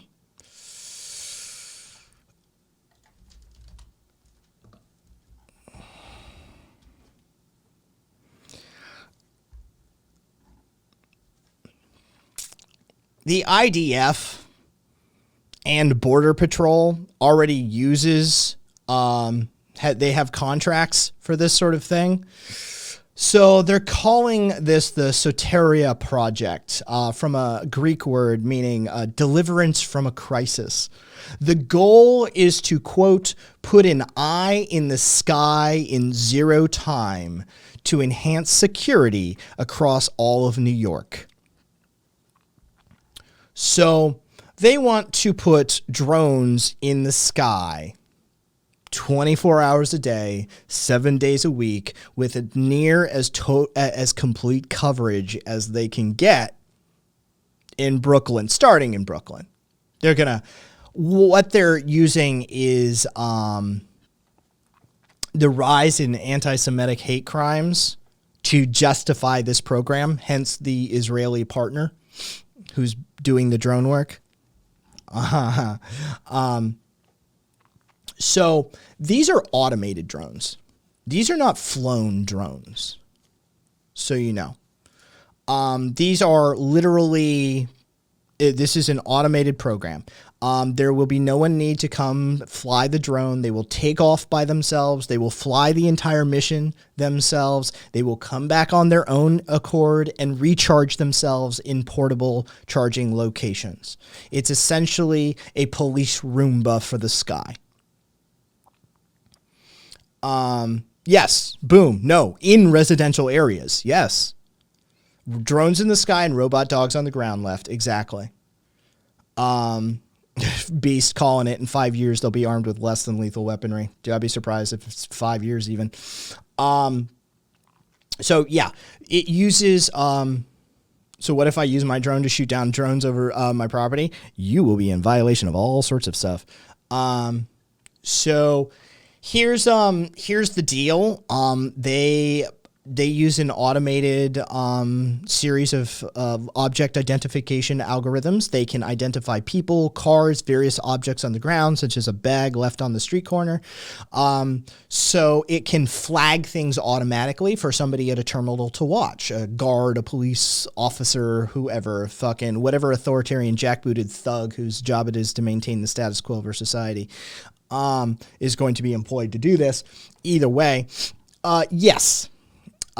These drones would be just an automated fleet constantly gathering and doing object recognition within Brooklyn and then probably New York and then probably elsewhere, if it's successful. So yes, this has been cited as a win-win, for Williamsburg, because quote, for the city, because it's a win-win for the city because Israel brings out the best in both places. We bring technology from Israel and we create jobs here in New York. New Yorkers can benefit from that technology, either from safety or medicine or agriculture and many other avenues. Of course they won't. Of course they won't be flying over the billionaires' houses. On what connections? They're maintaining it's secure, but I'm maintaining that you'll be able to knock it out of the sky with a fucking Pringles can antenna.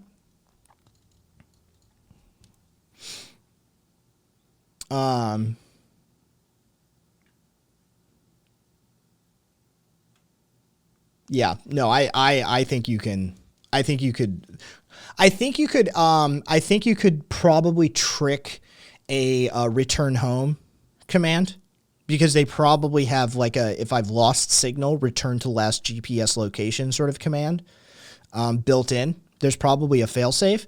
You could probably trick that. Yeah, you could do enough signal blanketing to cause it to lose its connection temporarily and return home.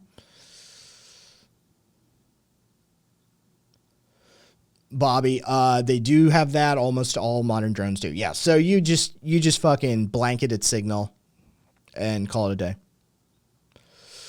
Hey, caboose. Fucking, yeah. Jesus Christ. Oh, it won't be a North Korean hacker that hijacks the system. It'll be us right out of the gate. It'll be us.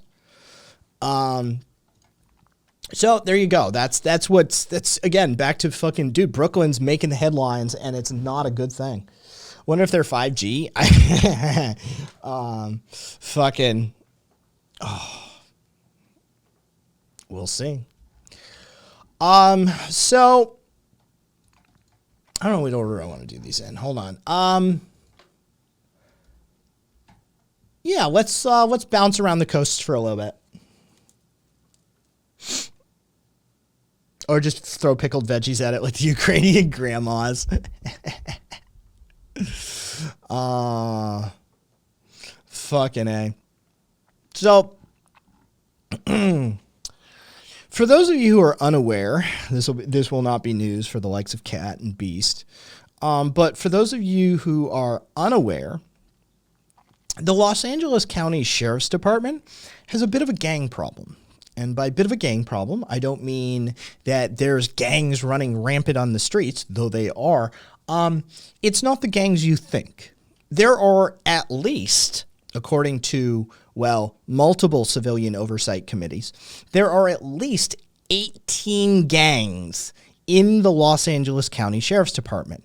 Now, you're thinking to yourself, oh my God, the Bloods and the Crips and MS-13 has infiltrated the Los Angeles County Sheriff's Department. No, Pookie. No, that's not what this is about. These are their own gangs. These are gangs that they have. Gangs like, you know, by the names of like the Executioners. Things like that.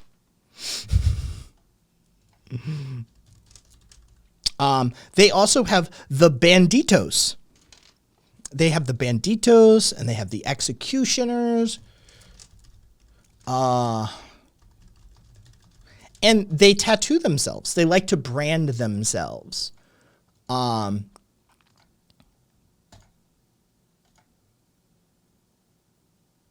me get you some examples. Here's one.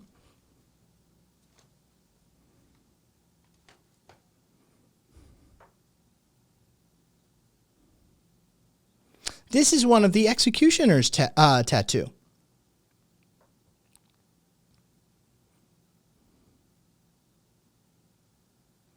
Kaiser, I sure hope they do. I sure hope they do. Yes. They have at least 18 gangs in the sheriff's department. So a inspector general has launched an internal investigation. They compete for kills likely. Yeah, Carpe, from what I understand, that's gang entry. That's part of the jump in. You don't get in the Executioner's gang without doing some shit. You got to earn your stripes. So, yes, an Inspector General investigation has been launched into the Los Angeles County Sheriff's Department itself, seeing as we've yet to figure this out.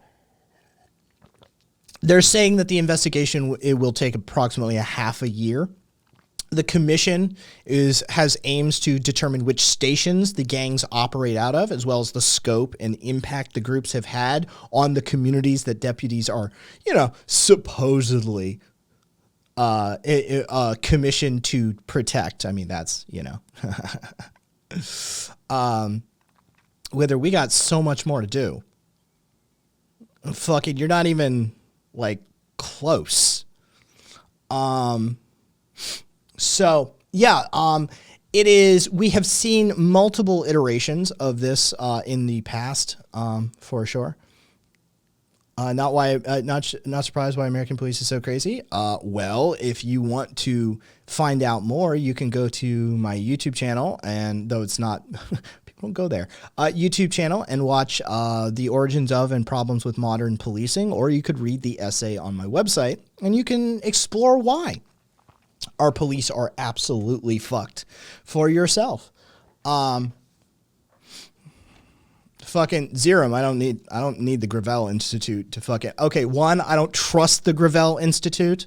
I don't like or trust the Gravel Institute. And two, I've done my own fucking stuff on this, so I don't want their material. But yes, thank you either way. So yes, the Los Angeles County Sheriff's Department is under investigation for housing a minimum 18 gangs within their department structure, right? One of the commissions that has looked into this has found that at minimum they managed to discover at least 41 deputies that have been identified as tattooed members of 2 of the gangs alone, right? So just a civilian commission alone looking into this has found 41 gang members / same thing, right? Sheriff's deputies in the Los Angeles County Sheriffs just belonging to 2 of the 18 gangs, right? Imagine how many there are. There's hundreds. There's hundreds of Los Angeles County Sheriff's Department gangbangers. Those were active, Cassidy. Those were active. I can't speak to retired. Dude, they haven't even looked at retired. Dude, the commission wasn't even looking at retired, I don't think. Because who gives a shit about the retired ones, right? They were trying to figure out who's on the street right now. Yeah, those were active duty sheriffs.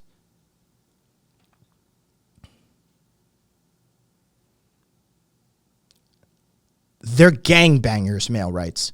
They're gangbangers. Like literal, actual gangbangers with gangs called like the executioners, where you have to do some shit. You have to spill blood to gain entry to get your tattoo so you can get branded as an executioner. Get your shit together, man. Yeah, I'm not on the side of fucking gangbangers in police uniforms literally shooting people to get entry into the gang. Oh, bleeding heart liberal. Oh, whatever shall I do? I don't want murderous cops running around in fucking executing people. What a fucking lib I must be. Get your fucking shit straight, man. Jesus goddamn Christ. Or apparently you're a big fan of street gangs. So you know what? I'll get you a one-way ticket to Ecuador and you can go hang out with MS-13 since you're a big fan of fucking street gangs now. I had no idea Male Rights USA is such a big fan of street gangs. Violent, murderous street gangs. So I'll get you a ticket. Don't worry about it. It's on me. It's on me. We'll get you a fucking street ticket down to Ecuador and you can hang out with the MS-13 gangbangers. I'm sure you'll love it. After all, you're not a bleeding heart lib. You'll fit right in. I'll bite this bullet, said Beast. The Bloods and Crips did a better job than the LAPD. Yeah. Don't you understand? Don't you understand? The police is the first and only legalized gang. I would not be surprised to hear politicians form gangs also. Wait, isn't that called party? It is. Fucking cat. Okay, but let's relax. The Bloods and Crips. Yeah. So, good job. Anyway, moving on. Let's jump over to, dude, Cassidy, forgive me. I'm about to butcher your fucking your county's, like, it's a parish. It's a county. Louisiana, catch up. Fucking Louisiana needs to catch up. Oh, we have parishes. You have counties. Get with the fucking program. Weird Catholic shit left over. So I'm going to butcher this parish's name. I don't know.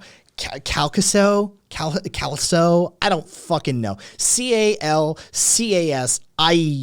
right? Calcaso? Whatever. Calcasieu. Thank you, Bobby. Thank you for the phonetic, Bobby. Bobby hooking it up. Calcasieu Parish Sheriff's Office. Fucking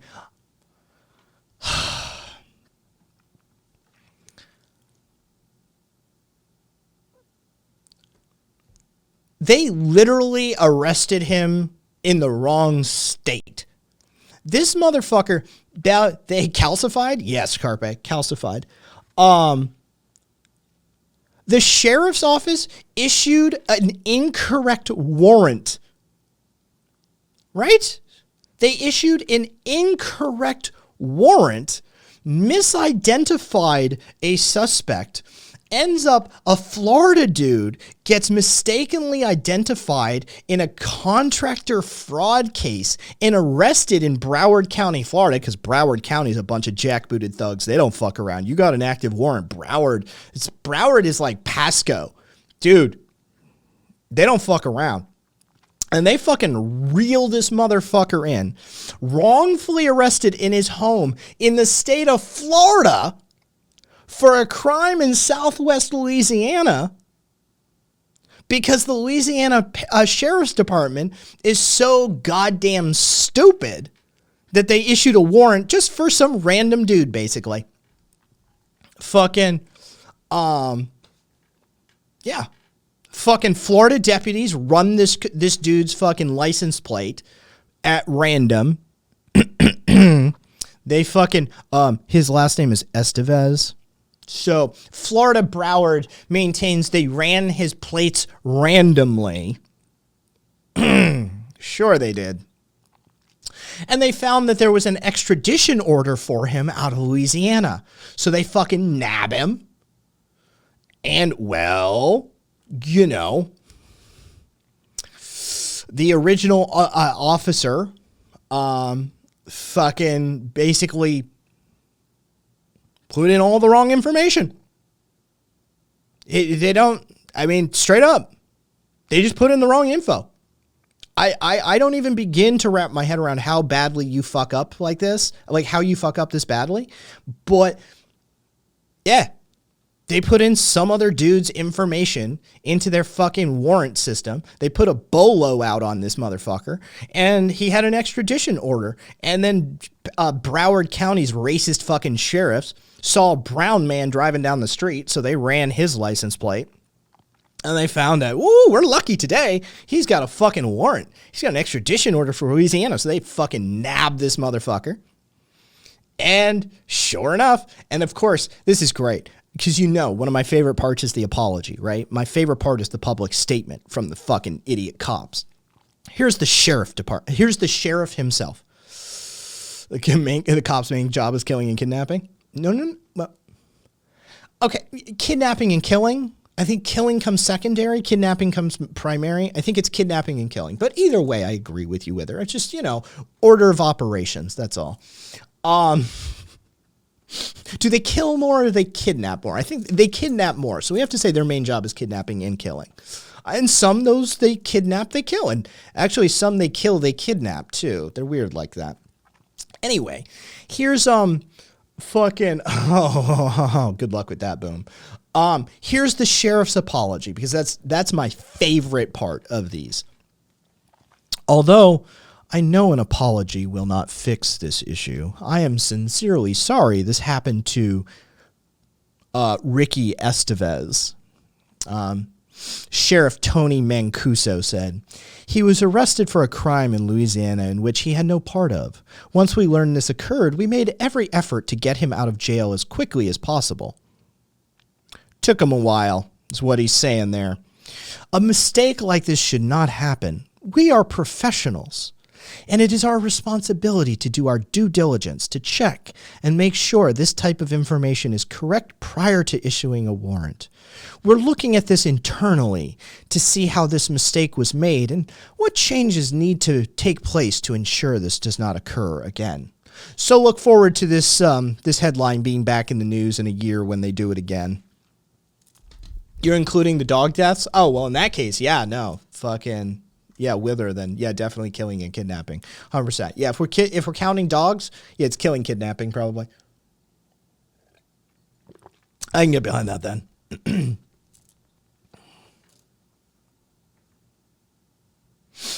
My lesson to my kids about apologies was this. Hey, that kid broke your toy. They said they were sorry. Did that fix your toy? So sweet. Yeah. Yeah, it's definitely end Marxism rise up. Thanks for the follow. Pretty sure I want to pay attention to this though. Hold on. Okay, so let's wait. 5, 4, 3, 2, 1. Okay, so I got rid of the second follow-up fucking message sound. God, that thing was irritating the fuck out of me for a while. All right. Fucking. So, we did the gangs. We did Calcasieu. Try and remember that pronunciation for when I have to pronounce it here in a year when they wrongfully arrest another Mexican dude. Boom. It was actually the fact that Streamlabs refuses to deintegrate with my fucking Twitch stream. I had to tear that shit out of there. They absolutely refused. So do I have, oh,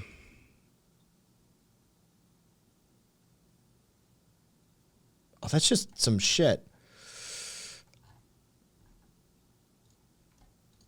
Give me a second.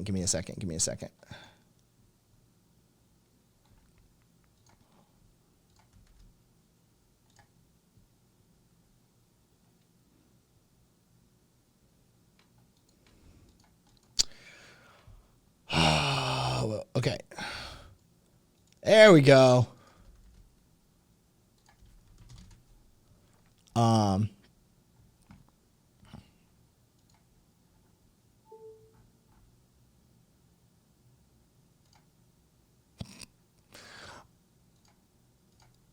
And let's pause it. Oh, for fuck's sake.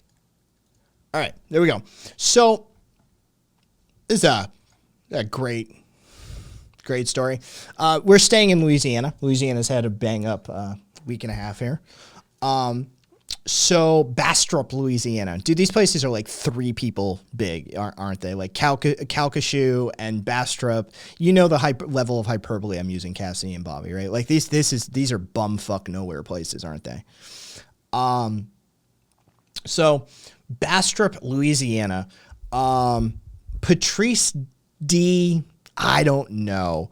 Ukeju? Calcasieu is about 125 for a county. Bastrop is probably 20,000. Jesus Christ, these places are nothing. So Patrice D, I think Ukeju probably is the pronunciation, but Ukeju. A woman by the name of, the woman of the age of 58 is suffered what has been described as a brutal arrest this month. A video was posted to Facebook. Well, I think this has been blurred. Let me check it. Yes, it has. Okay. This has been blurred. I can air it. So this is a 58-year-old woman.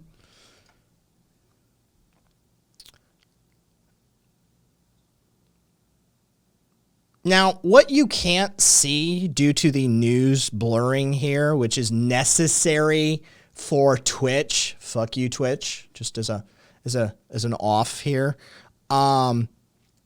is that she is being dragged down the street by the Bastrop police officer by the arms. While being dragged, her pants and underwear are scrunched down to her ankles. So they are just dragging her by her arms, bare-assed over the pavement, all the way down the street, which you see the final portion here, as they drag her to the fucking police car. Bastropville is Redneckville, USA, even for Louisiana. Yeah, sounds about right. She was being arrested for resisting an officer and trespassing. The arresting officer is a captain in the police. Pigs be salty. The arresting officer is not some deputy bullshit. That's a captain we're looking at. Yes. So Captain Gerald Givens, who has been identified by the Bastrop police chief. So again, we're not doxing anybody. The police chief himself identified this officer. It is a captain in their police force. This captain drugged this 58-year-old woman whose only charge was probably being on a sidewalk and telling this cop to go fuck himself, knowing that resisting arrest is one of the primary charge and trespassing, right? So, but yeah. Captain KKK probably dragged plenty in his lifetime. He seems fucking really good at it. I mean, he's dragging her like it's nothing. Look at this shit.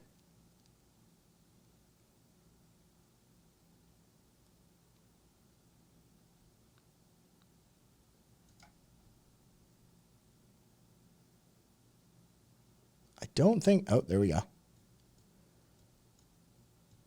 There we go. How dare you say no to me, pigs, unironically unaware of the rape illusions. Fucking, I mean, he's not even leaning into that. Like, he's dragging her pretty effectively. So, you know, Louisiana having a bang up, just a banger week of police abuses and arresting the wrong people and issuing warrants for people who aren't even involved in crimes, and dragging, near as makes no difference, 60-year-old women by their arms, which, you know, is great for the rotator cuff. For those of you who don't know, carpe, yeah, I know, right? For those that don't know, there's two ways you tear your rotator cuff. For those who don't know what a rotator cuff is, but you've heard it, it's essentially the muscles that that allow the shoulder to do this and sort of keep it in place intact in its socket. There's two ways to tear your rotator cuff. The majority of people actually age into minor rotator cuff tears. Rotator cuff tears become super prevalent is the older you get, and then there's athletic traumatic injuries. You fall, that sort of thing, and you brace it, and it tears your rotator cuff, right? So if you take a 60-year-old and you extend their arm like that, and then you yank it as well, you are almost guaranteed to shred somebody's rotator cuff at that point. So chances are that woman is looking at like surgical repair shoulder injuries, just right out of the gate. There's also a third way involving genetics. Well, I mean, there's a third way. Fucking, hey, Theo, Bobby, there's always, like, I don't even count genetic reasons for shit like that, because the fact of the matter is your genetics could fuck anything up. Your entire body can go wrong and genetics can be the underpinning, but that's always a constant. But the majority, the ways that people fuck up their rotator cuff is fucking, it's going. Early onset arthritis. I mean, dude, fucking, it's going, Theo. We're just doing Popo's Bizarre Adventures, so lots of malfeasance of police. We're about halfway through. Back in your car. Nope. So this one happened a little while ago, and I just wanted to give an example of, oh, hey, we have another, oh, no. We have that one. Okay. So yeah, before we leave Louisiana, let's just talk about how Louisiana is effectively trying to kill protesting. The state of Louisiana's Supreme Court has ruled a decision that protest organizers can be held personally liable for actions of anyone who attends their event. So they, when was this? This was Friday. So it would have been last Friday, I think. So this is only a few days old.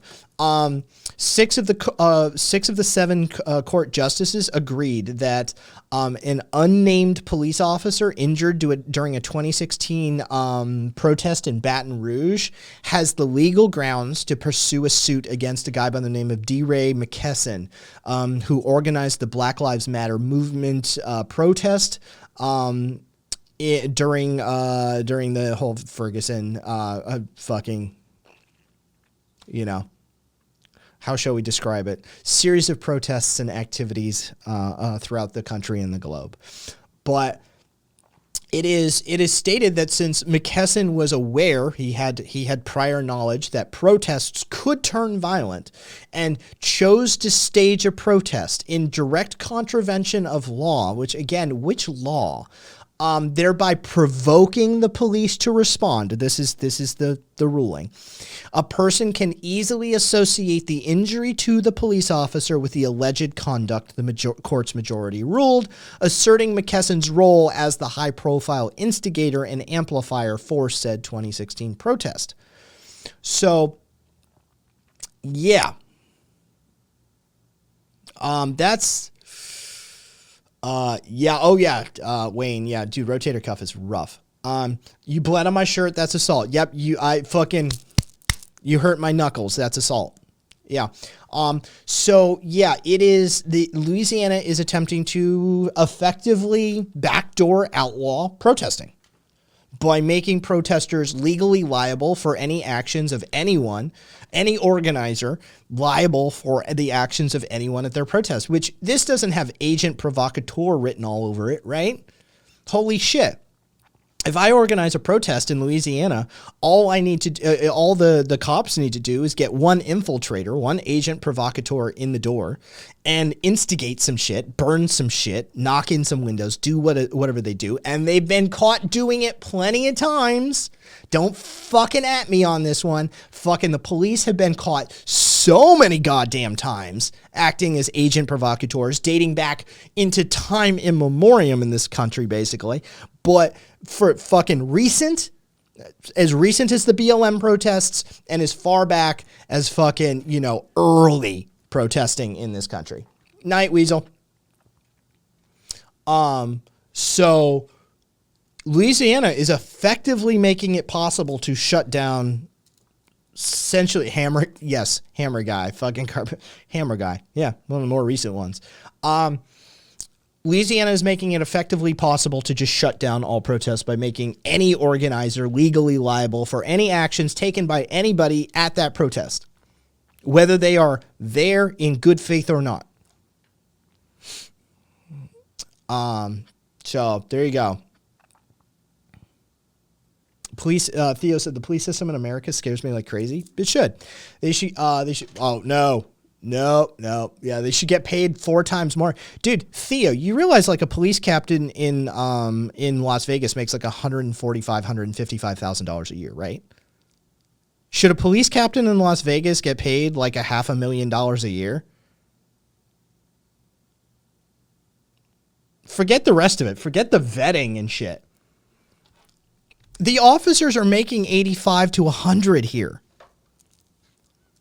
They're already getting paid, dude. This isn't some public. Yeah, I thought that a bit till I saw the salaries. Dude, they're getting paid here. 2 years, you get 6 figures.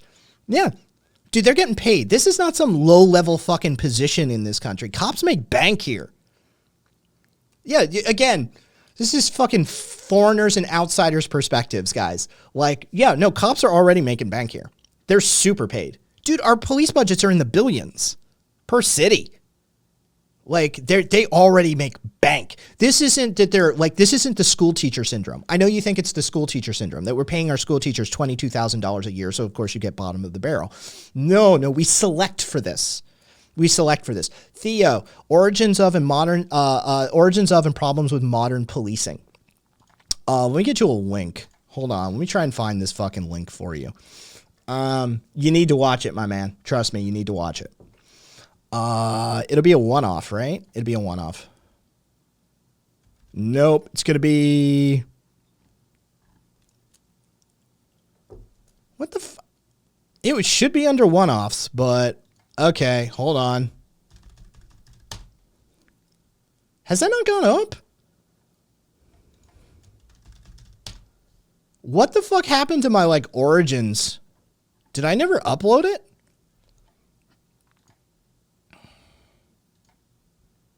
Because I know we read it. We fucking did a segment on it. Oh, I never uploaded it. I'll get you that. I'll get that uploaded. Theo, I can give you the, on my website, kaisthings.com under writing. Fucking, yeah.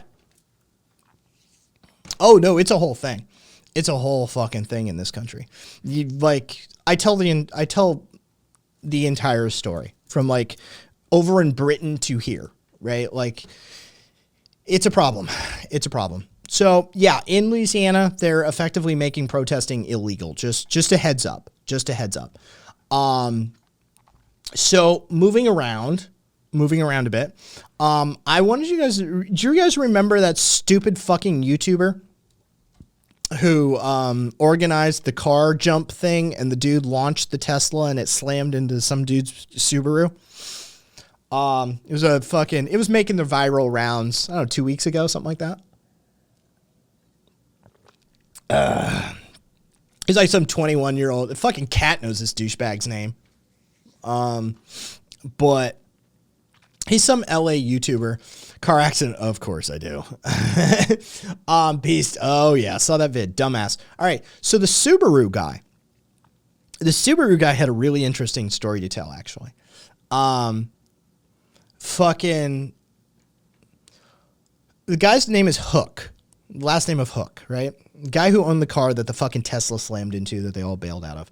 He said the LAPD officer that showed up afterwards, after the crash, explained to him that there was, quote, not much we could do because the Tesla driver only caused property damage. That was it. They left that dude hanging. They're like, there's nothing we can do for you. He only caused property damage and we're not going to look into it. That was straight up what the LAPD told him. By Sunday, when the video had gone viral, And now there was literally millions of people paying attention to that incident. And Hook is on news channel saying the LAPD straight up told me there's nothing they could do because it was property damage only. Well, fascinating. The police called him back and said, in fact, that they were active in their investigation and that they were going to, quote, get the guy. And this is how Hook worded it. I love this. At first, police said they couldn't do much, but now it's completely turned around. I guess that's thanks to the power of community talking about all this. The police literally told him to go kick rocks until there was literally coast-to-coast media coverage about the incident, and this dude on national TV saying the LAPD told me there's nothing they can do about it. And all of a sudden, the police are calling him, saying, homie, we got your back. We're looking into it. We're going to find this guy. We're going to take care of it. We're going to make sure that we catch him. Funny how that works. Because I could have sworn there was only property damage. And there was nothing they could do about it. 2 days earlier, the cops are only there to protect the system. Theo, oh my God, wow, the propaganda. They make the same salary in the U.S. as Denmark. U.S. makes more because we pay more taxes. Beast, call your insurance and don't bug us again. For people who are only responsible for the protection of property, they sure don't want to do that. Not rich enough to matter. Exactly, Cupcake. Yeah, until their feet were being held to the fire and they were being made to look like fools on national TV. Now they can get in on this one. Now they can do something about it. Funny how that works. It's fascinating. Guess they must have found the manpower. Yes, I do agree. The police unions should go away, Theo.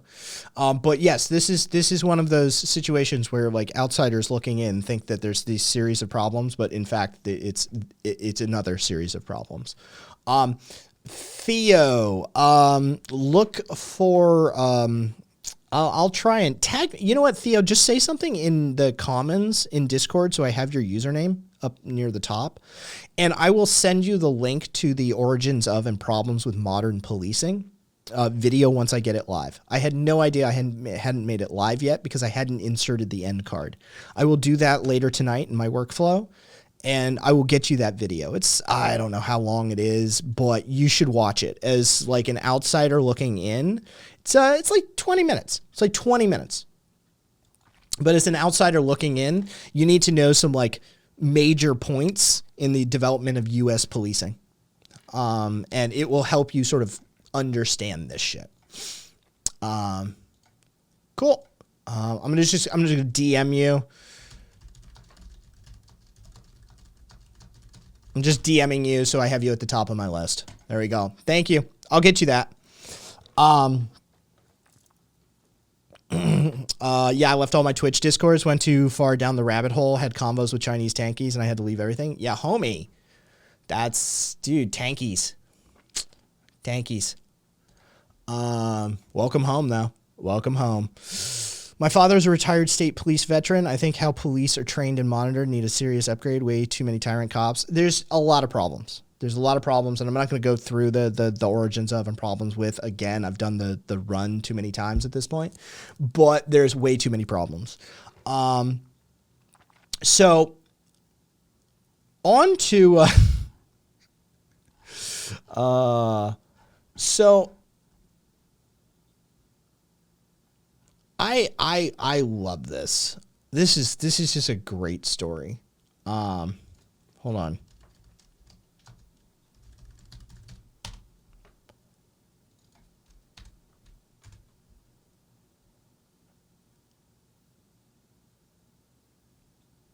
So, oh no, I have to do this one first. All right, so let's hop the pond. And let's go talk to the Met again. Oh, the Met. the Metropolitan Police Force of London is problematic, right? Remember last time we got to talk about how they raped a young girl that because she was black and the teachers called the cops on her, they suspected she had weed on her, so they strip searched her and right? Like, okay, so yeah, right? So the last time we talked about the Met, they were raping a fucking, 12 or 14-year-old girl.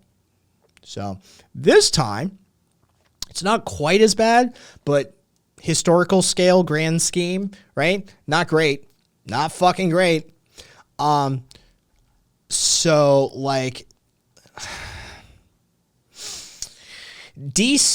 Detective Detective Constable Joseph Gilligan. So Metropolitan Police Force officer. I will read you the direct quote as to what he has been accused of, shall we say.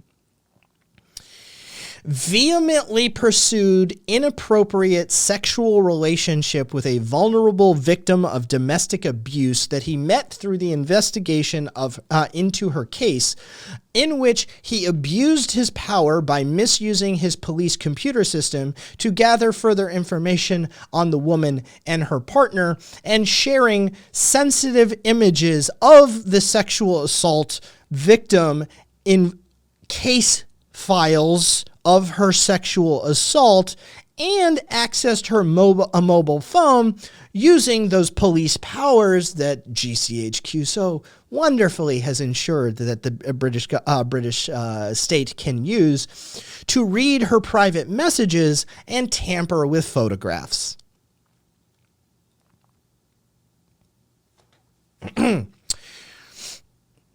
Around this same time, DC Joseph Gilligan was also, quote, misusing alcohol. He's a drunk. He was misusing alcohol. I love the British turns of phrase, right? He was misusing alcohol. He was a fucking drunk, right?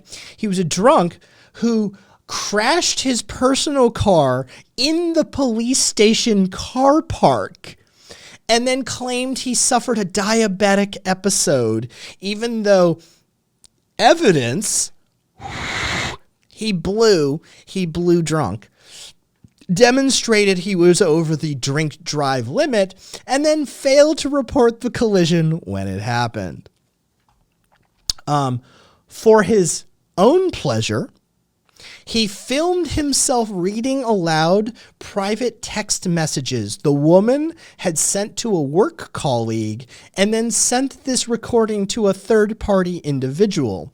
He also forwarded her emails concerning her from his work account to his personal account. Over the course of the investigation into this lovely example of the individuals that make it all the way into the police forces, right? He passed the screenings. He was on the police force. This motherfucker was a cop. All right? This isn't some rookie. This isn't somebody fresh out of the academy. This motherfucker is a cop. This is the behavior of a cop. All right? So during the investigation, over the course of the investigation into DC Gilligan, his phone, emails, and his police intelligence platform connections were seized and or analyzed. Testing too high disqualifies. Carpe is right. So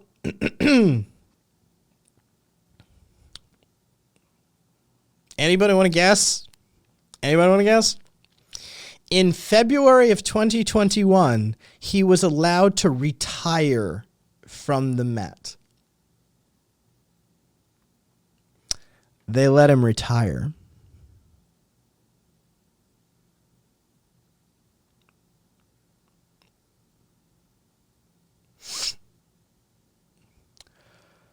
Now, on to Kai's favorite part. This is my favorite part. It is. It's always the apology. The apology is my favorite part. Chief Superintendent Sarah Leach. Oh, it's a woman. I wonder if she's of color. This makes everything okay. This chief superintendent is a woman, so everything's okay now. Chief Superintendent Sarah Leach, who is in charge of policing for the Northwest Area Basic Command Unit, said, quote, former DC Gilligan's behavior was completely unacceptable, and I'm pleased that he's no longer a serving officer. People like him are not welcome in our Met. His actions fell far below the rigorous values and standards that we strive to uphold. Officers should be doing everything in their power to protect victims. They should not be abusing their position of trust and power to form relationships with them. The trust of the public is fundamental to our core purpose of keeping London safe. Our communities deserve the best of their police officers, and this kind of behavior has no place at all in the Met. We only want the best, and I hope this demonstrates that we will always act when our employees fall below the exemplary standards we and the public expect. Our professional standards team will continue to root out wrongdoing and hold those responsible to account. You know, like they did in this case, when they let the dude retire.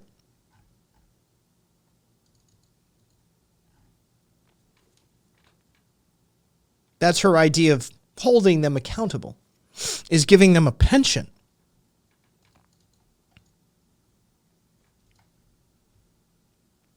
I sure like that accountability. I'd like to be held accountable too by the police, it seems like. I would love some police accountability. Seems like you get like a $225,000 pension or some shit. Lifetime health care. It's great. Police accountability seems amazing. We should all get some police accountability. Staying on this side of the pond, this is my favorite one for the week. And we will wrap up on another story. We will actually end up in Denver to end the Popo's Bizarre Adventures for today. But this is the sort of conclusion of the primary arc, shall we say. Dagenham, Essex. Oh, see, Dagenham, Essex. This is great. So this guy by the name of Eric Taylor. Now, let me hold on. Let me get you a picture of Eric. Okay, this is the picture that was being used. This is the picture that was being used. This is the picture that was being used, all right? Here is Eric Taylor. Remember, Dagenham, Essex. So this is the individual our story centers around. This is Mr. Taylor. You may or may not notice some outstanding features. I don't know. I don't know what may or may not pop out of this picture at you, but I needed you to see Mr. Taylor first so that you may maybe understand some context for this story. So, in the original incident, don't you love it when I say something like that? In the original incident, Mr. Taylor was traveling to work after spending some time shopping.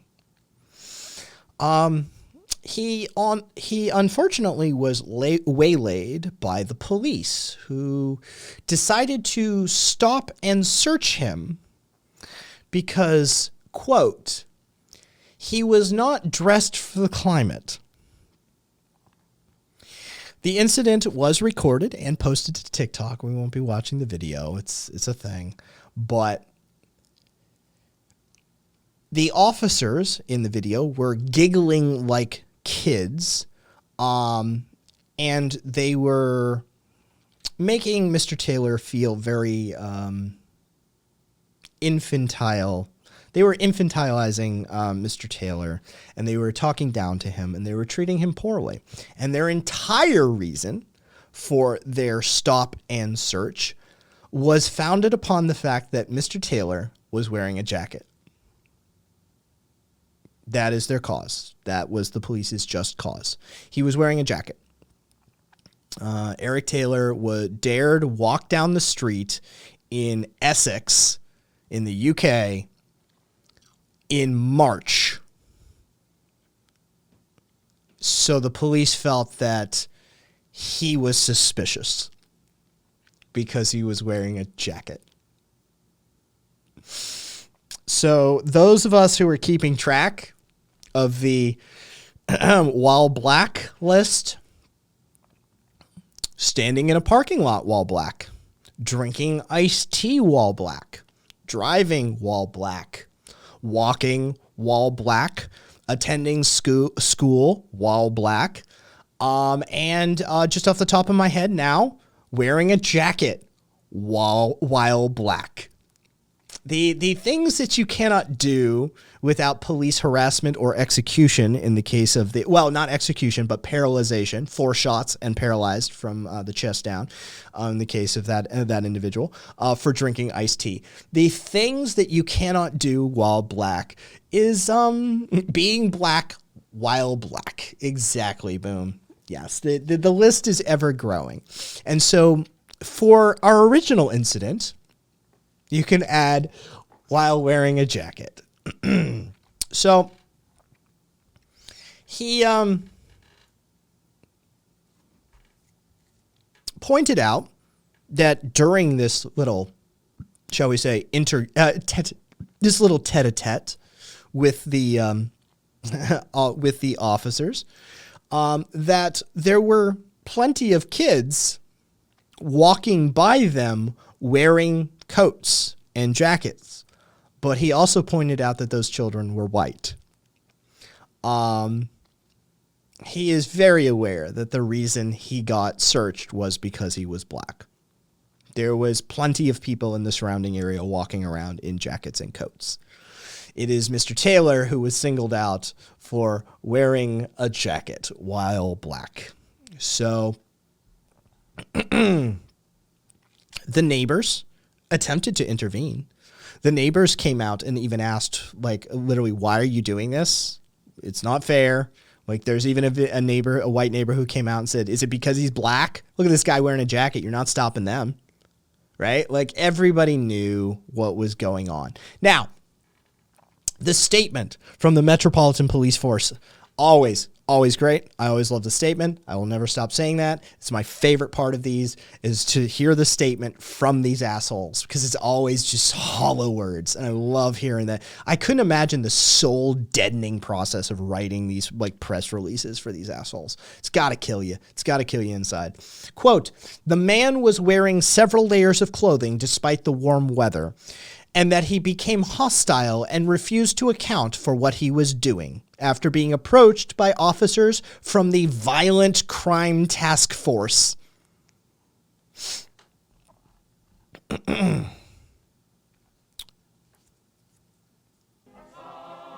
Nonsense. Thanks for the raid. It looks like that's popping correctly now. I got that fixed as well. So, the second incident. How did your stream go, Nonsense?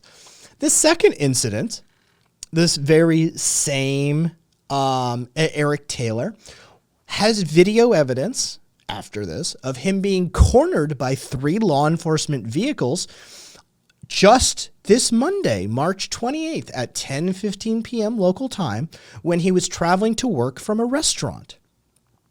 Literally, they've begun to harass him. He is of the mind and of the position now that he says, quote, I am scared to go out. I'm considering cutting my hair or changing my looks in order to be able to leave the house so the police do not suspect me of criminal activity and do not search me. Quote, I am scared to go out. Now I feel like cutting my hair or changing my looks when I'm going out. It's crazy. I don't even know how it happened to me again just right now. Again, I'm scared now. I don't know. Quote, yesterday, the whole night, I was shaking the whole time. So again, driving while black. The same guy who got harangued by the cops for wearing a coat while black got tagged literally a few days later for driving while black. Hi, Mito. Duly noted. Sleepy got one follower who's telling me about a very truthful documentary. Oh, I'm sure. And so let's wrap this up. Right? We've been going for a minute. This isn't as long as the second edition. And the second edition of Popo's Bizarre Adventures will go live as soon as I have the thumbnail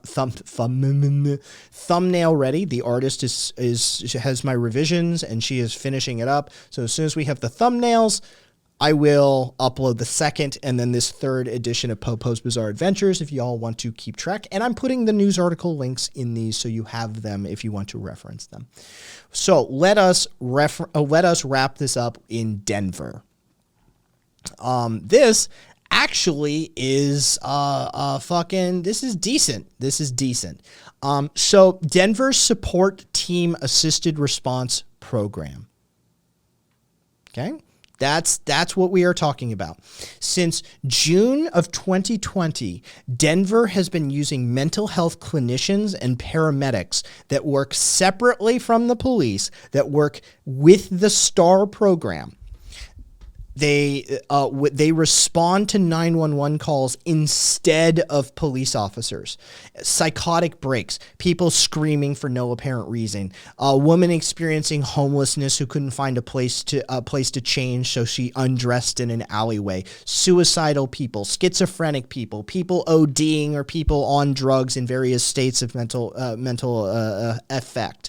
Right? People who just need water and socks, connecting people to shelters and food and resources. It is so wildly successful that the city council has approved just last week a $1.4 million contract for an expansion of the STAR program. They started with a single van and a 2-person team. More than 2,700 calls later, they are expanding to 6 vans and more than a dozen workers. And the program leader hopes that they'll be able to answer 10,000 calls a year at that level. That is 10,000 calls that the godforsaken police will not be responding to. That's 10,000 people that are in the midst of a mental illness crisis, or a psychotic drug break, or homeless, or having homeless issues that just need resource access, or that are just generally having a hard time in society, that do not need fucking gun-toting psychopath motherfucker wannabe Wild West John Wayne types rolling up on.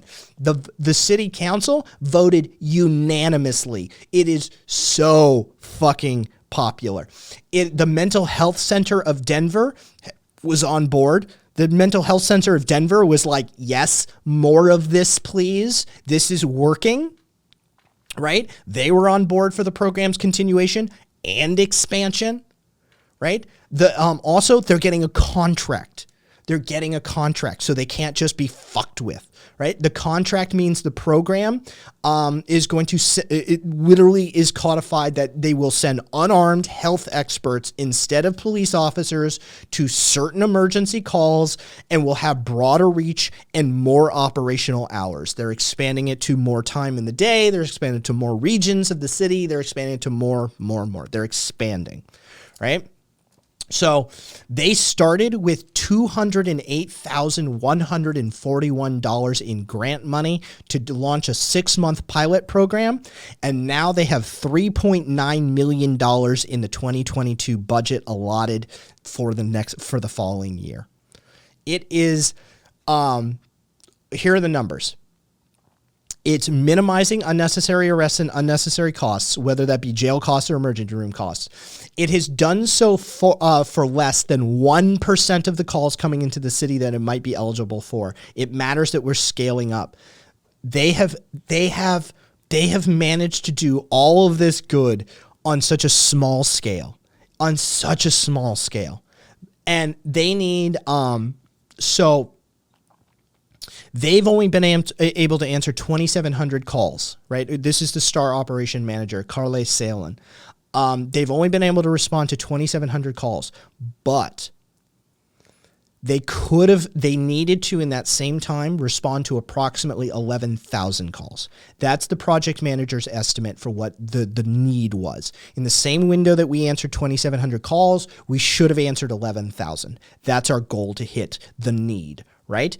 In all of those calls,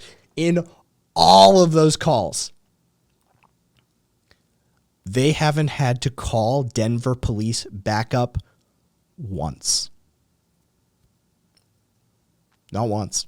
2,700 calls to emergency calls with people experiencing psychotic breaks and everything. Not one time did they call the police for backup. They handled everything. They were fine. They were fine. The police were never needed. So that's 11,000 calls that we can point to that the police just aren't needed. They're literally not needed there. They serve zero function other than they end up killing people. They end up killing autistic kids. They end up killing caregivers. They end up killing old people. They end up killing young people. They end up killing everybody. That's what they do. And we are starting to get hard data out of Denver showing that, in fact, you can replace the police in a whole, pets, so many pets. You can replace the police in a significant chunk of your emergency calls. And it is a net positive to everybody. Everybody. Except the police budget. So,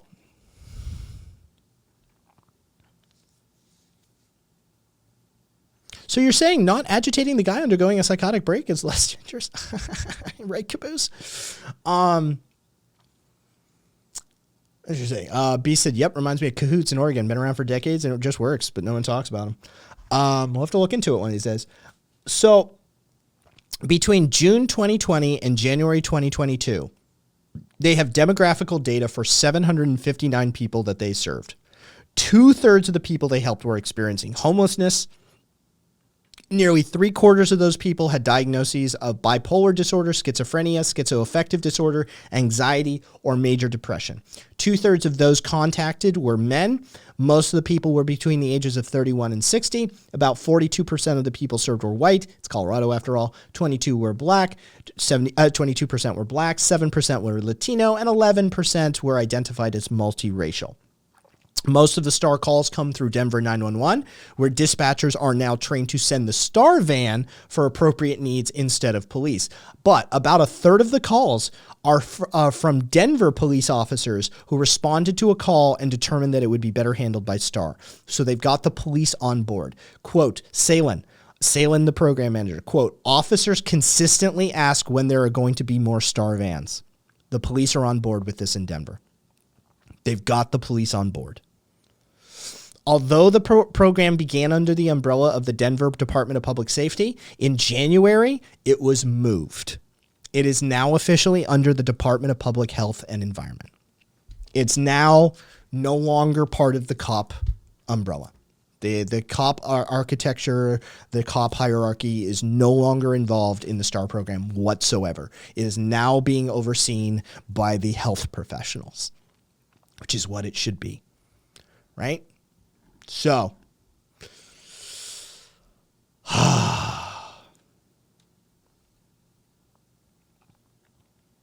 community-centered leadership, community-centered programs, right? This is what we are about. This is the sort of shit. All of that shit we just talked about, all of that Popo's Bizarre Adventures, all of that, I want that buttressed by this. This is the alternative. When people say, well, what are you going to do without the police? What are you going to do when some crazy guy's on drugs and ranting on the street corner with a knife? What are you going to do? You call the STAR program. You call the STAR program. 2,700 calls, psychotic breaks, mental illness, drug-induced psychosis, homelessness. Doesn't matter.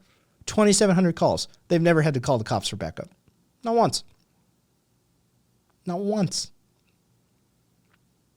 That's the answer. Right there. Community. community policing, community healthcare, community, right? If you want these things, it needs to be run and organized by the community. Yes, Wither. Permission granted. Yes. Like, this is what it's about. This is results. This is tangible fucking results. And it's not being killed. Denver is embracing it. They see the success. They see the value. They're shifting.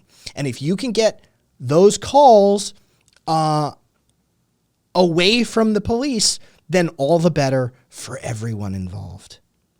This is better for everyone. Community-centered programs, dual power structures, right?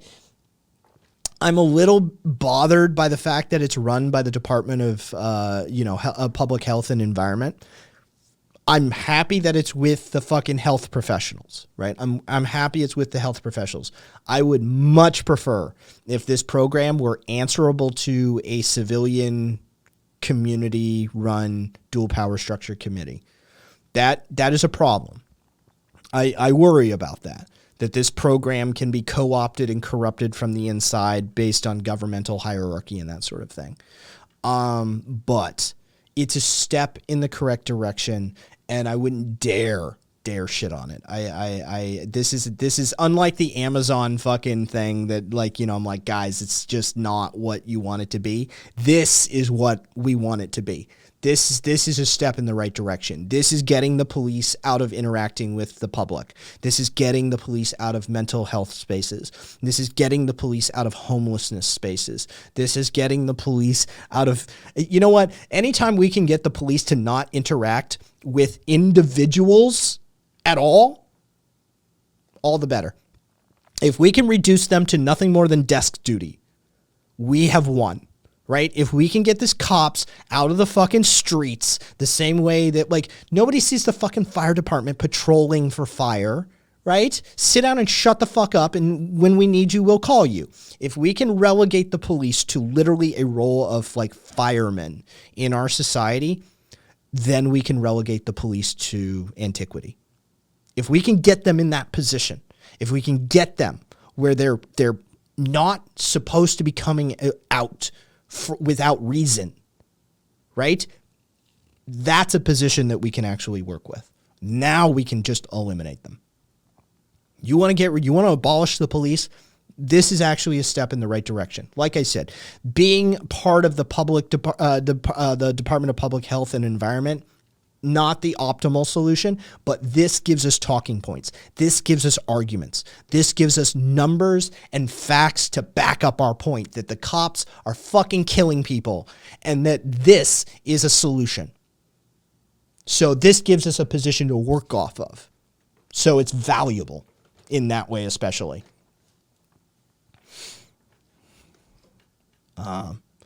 So yeah, that's how I wanted to end Popo's Bizarre Adventures. Enjoy. So let's do that. Yeah, no, Kaiser, we don't need them. Give me that hopium. Well, I mean, a good chunk of it. Karina, dude, Popo's Bizarre Adventures takes time. Like, that was a short one. Dude, that was only like an hour and a half, maybe? Yeah, it was probably like an hour and a half, 2 hours. Dude, Popo's takes a while. And that was a short one. That was only 3, 6, 9, 12, 13. It was 13 stories. Yeah, it was only 13 stories. It takes like an hour and a half, 2 hours. Just for that. It was nice to have a Popo's that didn't make me want to kill myself. This is good news. Yeah, the number 2 was rough. Look, I'm not going to try and make too much of a habit, but that will happen. That will happen. It's going to happen. So it's difficult to tell those stories and not end up occasionally as, holy fuck.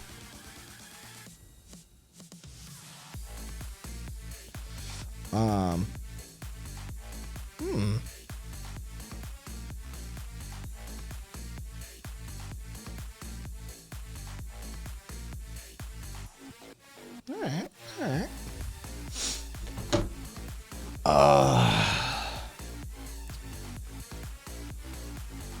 I kind of want to talk to him, Karina. I kind of want to talk to your uncle. This guy seems interesting. I mean, he seems like something I'm used to.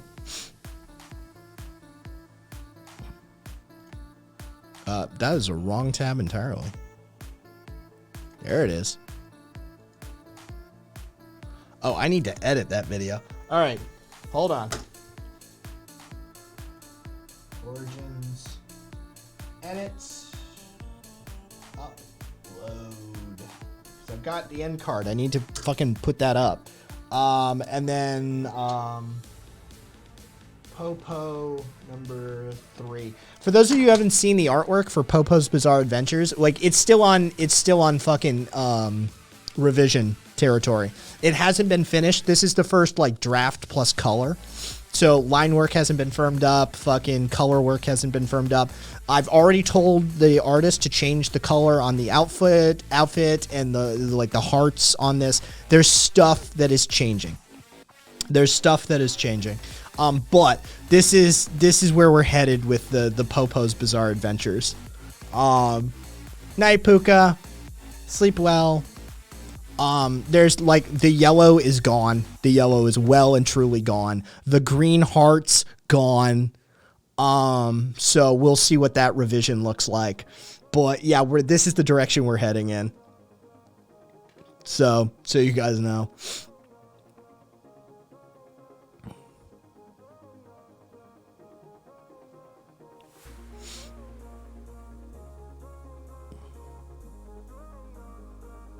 Yeah, like I said, I'll start uploading the new Popos when Karina, that change is being made. That change is being made. It's there. It's like right there. That's just anime nose, man. Why'd you make the cop blonde? Because they're all fucking Aryans. Quote unquote Aryans. I had to correct the fucking Nazi the other night on that. Aryans are fucking brown. But, they're all fucking Germanic.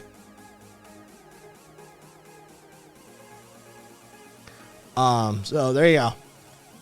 Yeah, the colors being changed, the fucking logos are being changed, all that shit is being handled. Oh,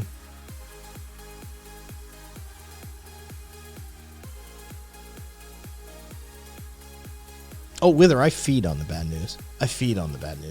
It doesn't affect me in the same way that it affects a lot of people. So I feel in that one. Yeah. All right, cool. Yep. Thank you for positive opinions. Thank you for critiques and fucking ideas and opinions earlier today. Yeah, I 100% fucking, like, I sent the revisions over and she'll work on them. So yeah, as soon as that thumbnail is done, then I'll start uploading. I'll upload the back Popo's Bizarre Adventure number 2 and then this one number 3. Of course he does, Karina. I'd love to have a conversation with him. I know you're not going to give him to me, but I still would. Can you put the follow sound effect into it? What do you mean? Like my follow sound effect? The fucking Mother Anarchy? Oh, the raid one. Solidarity? You mean fucking Solidarity? Fucking here. Where's my main? Load that deck. Wrong one.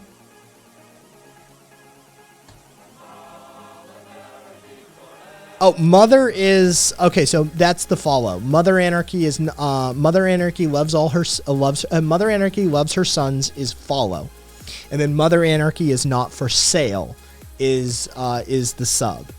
So it's the same song. It's just a different refrain in the song, and then fucking Solidarity is fucking, what is that, Pete Seeger? It's fucking, that's Pete Seeger, Solidarity Forever. So close that. Not sure he'd ever be willing. It's a bigger risk to get my connection with, risk to my connection with him as it is. It's Korean. I get it. racist, right? Racists always get confused when I give them the old Inigo Montoya on that one. Like, they keep using that word, but it doesn't mean what they think it means. Yeah, dude, Cheshire. I talked to a fucking actual, like, straight up white supremacist, like, I am superior to the fucking darkies and shit like that, right? The Jews control everything. Straight up fascist. Straight up fascist. I talked to him on the air the other day. And he was like, I'm an Aryan. Aryans are superior. I'm like, Aryans aren't white. You know that, right? He's like, what? I'm like, are Aryans? Like, let me show you a picture of an Aryan. Right? They look Indian, right? Like straight up fucking subcontinent Indian, right? Like, they're Indian. I'm like, dude, they're brown. Aryans are brown. He immediately dumps into some Hitler shit, right? But yeah, I love fucking with him. Dude, he disconnected when I pointed out that his Lord and Savior is oh no sweet, I love that. Was my favorite thing. He was like, fucking fascism is the greatest, but it was undermined by the Jews. And I'm like, well, it seems like the Jews are the greatest then. He's like, what? I'm like, well, if your powerful system was like undermined and taken over and like literally beat down by like this Jewish cabal, it seems like I should be going to the synagogue, because the Jews seem to be the ones who are actually like the most powerful system, right? Like, if we're doing might makes right and power and control and all hierarchy, it seems like the Jews are the ones running shit, right? So I should go down to the synagogue. He's like, yeah, but I'm a Christian. And I'm like, yeah, but your Lord and Savior, Jesus Christ, was Jewish. He's like, what? I'm like, he was a rabbi, dude. He wasn't a rabbi. I'm like, he was a Jewish rabbi. He was white. I'm like, he was a brown Jew from the Middle East, my man. He was a rabbi. He fucking disconnected. Just saying. Yeah, you just fuck with these people. Right? He's afraid of the Jews too, but he wouldn't admit it. Of course he is. Of course he is. If he's in that like QAnon AJ territory, they're all worried about the globalists. Yeah, Iran literally means Aryan. Yeah, dude, they're fucking brown. Like, Aryans are brown. Like, it's not fucking, they don't look like me. Like, that's not fucking, yeah, this dude was like, I'm a proud Aryan. I'm like, no, you're not. You're not Aryan.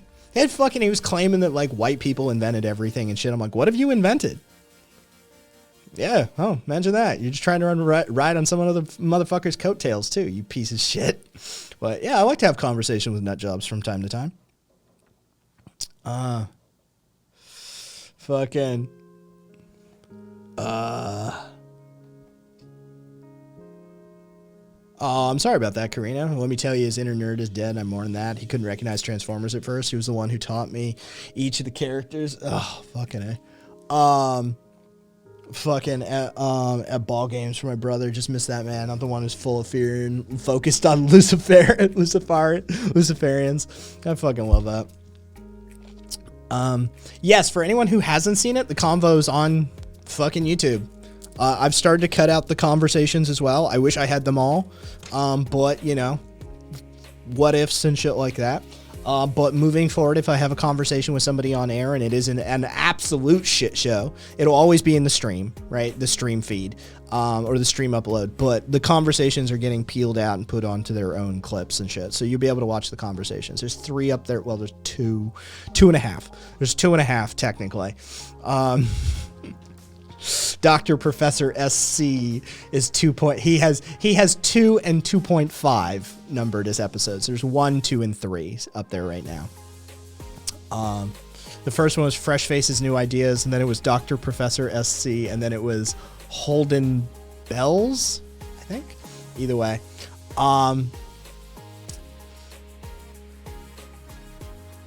Let's see. Beast said, dude, my DoorDash was just done by a couple. The one named in the app was a woman so pregnant she looked like she'd pop any minute. Fucking capitalism. Fuck, man, Beast. It's rough. Carpe, they invent nothing. No originality. They keep recycling the same cell phones. Dude, that's Carpe. That was where I went with it, too. I'm like, what have you invented? Well, I'm not an inventor. I'm like, yeah, clearly you have no creativity, but that's neither here nor there, right? Like, you know, why are you trying to ride other motherfuckers' coattails? You ain't done shit. Like, you ain't done shit. Like, you fucking, I'm like, let me guess. Like, trade? Like, he's like, I got 2 years of community college. I'm like, let me guess. Like, some blue collar? He's like, yeah. I'm like, look, nothing against it. I said, but don't try and have an academic conversation with me. Right? Like, homie. Like he doesn't know the roots of, he doesn't know the background of, he doesn't know the underpinning philosophy of, he doesn't know the history of, he doesn't know the context of, like he just doesn't know shit. He's ignorant as fuck. That's fine. I like bringing, like, that's the thing. Joe Rogan lets fucking ignorant motherfuckers on his air and makes them sound like they're smart because Joe Rogan's a dumb motherfucker, right? Like, he's dumb as sticks. So he brings ignorant motherfuckers on his air and makes them look good, and that's a problem. I don't mind putting a fascist white supremacist on my air because I'm going to make him look like the goddamn idiot he is, right? Like, contextualize that dude. You don't know shit. He didn't know shit about his own Bible. He didn't know shit about his own ideology. He didn't know shit about his own people. He didn't know shit about shit. And I'm going to demonstrate that. I'm going to show that racist, fucking white supremacist, fascist, dumb fucks like that are nothing more than dumb fucks. All right? The only way you arrive at that conclusion is some ignorant shit. So, I got no problem airing it.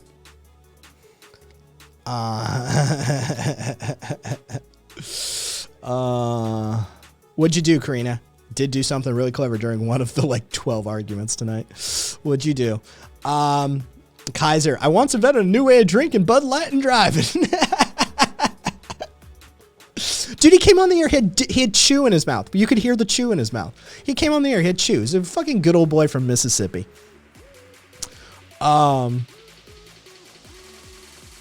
Me too. I hope they don't live out of that car. The beast thing. Jesus Christ, they probably do.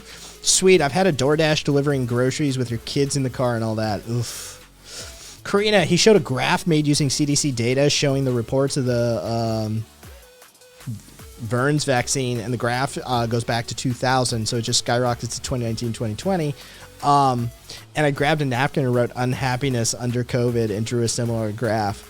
Ours were equally accurate in scope as their graphs were in bad faith. Did he know shit from Shinola? He did not, accident. He did not.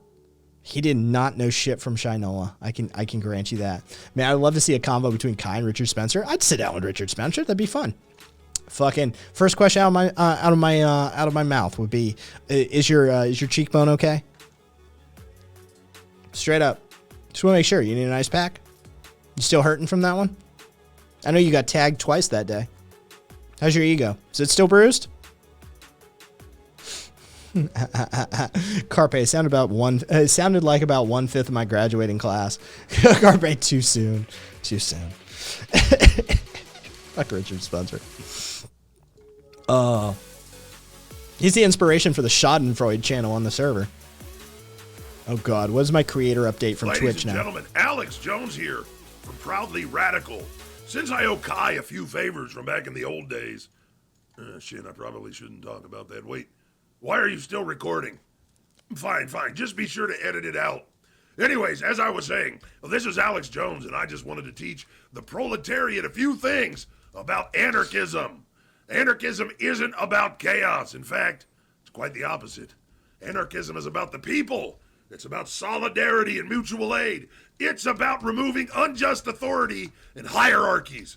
We should all be anarchists. The world would be a better place. Now, I'm going to apologize again to all those parents whose lives I ruined because I'm such a douchebag. Jones, out. All right, Kai, this has got to make us even for that incident you helped me out with. So how's that appear? Okay, so it doesn't do it on mobile, and it doesn't do it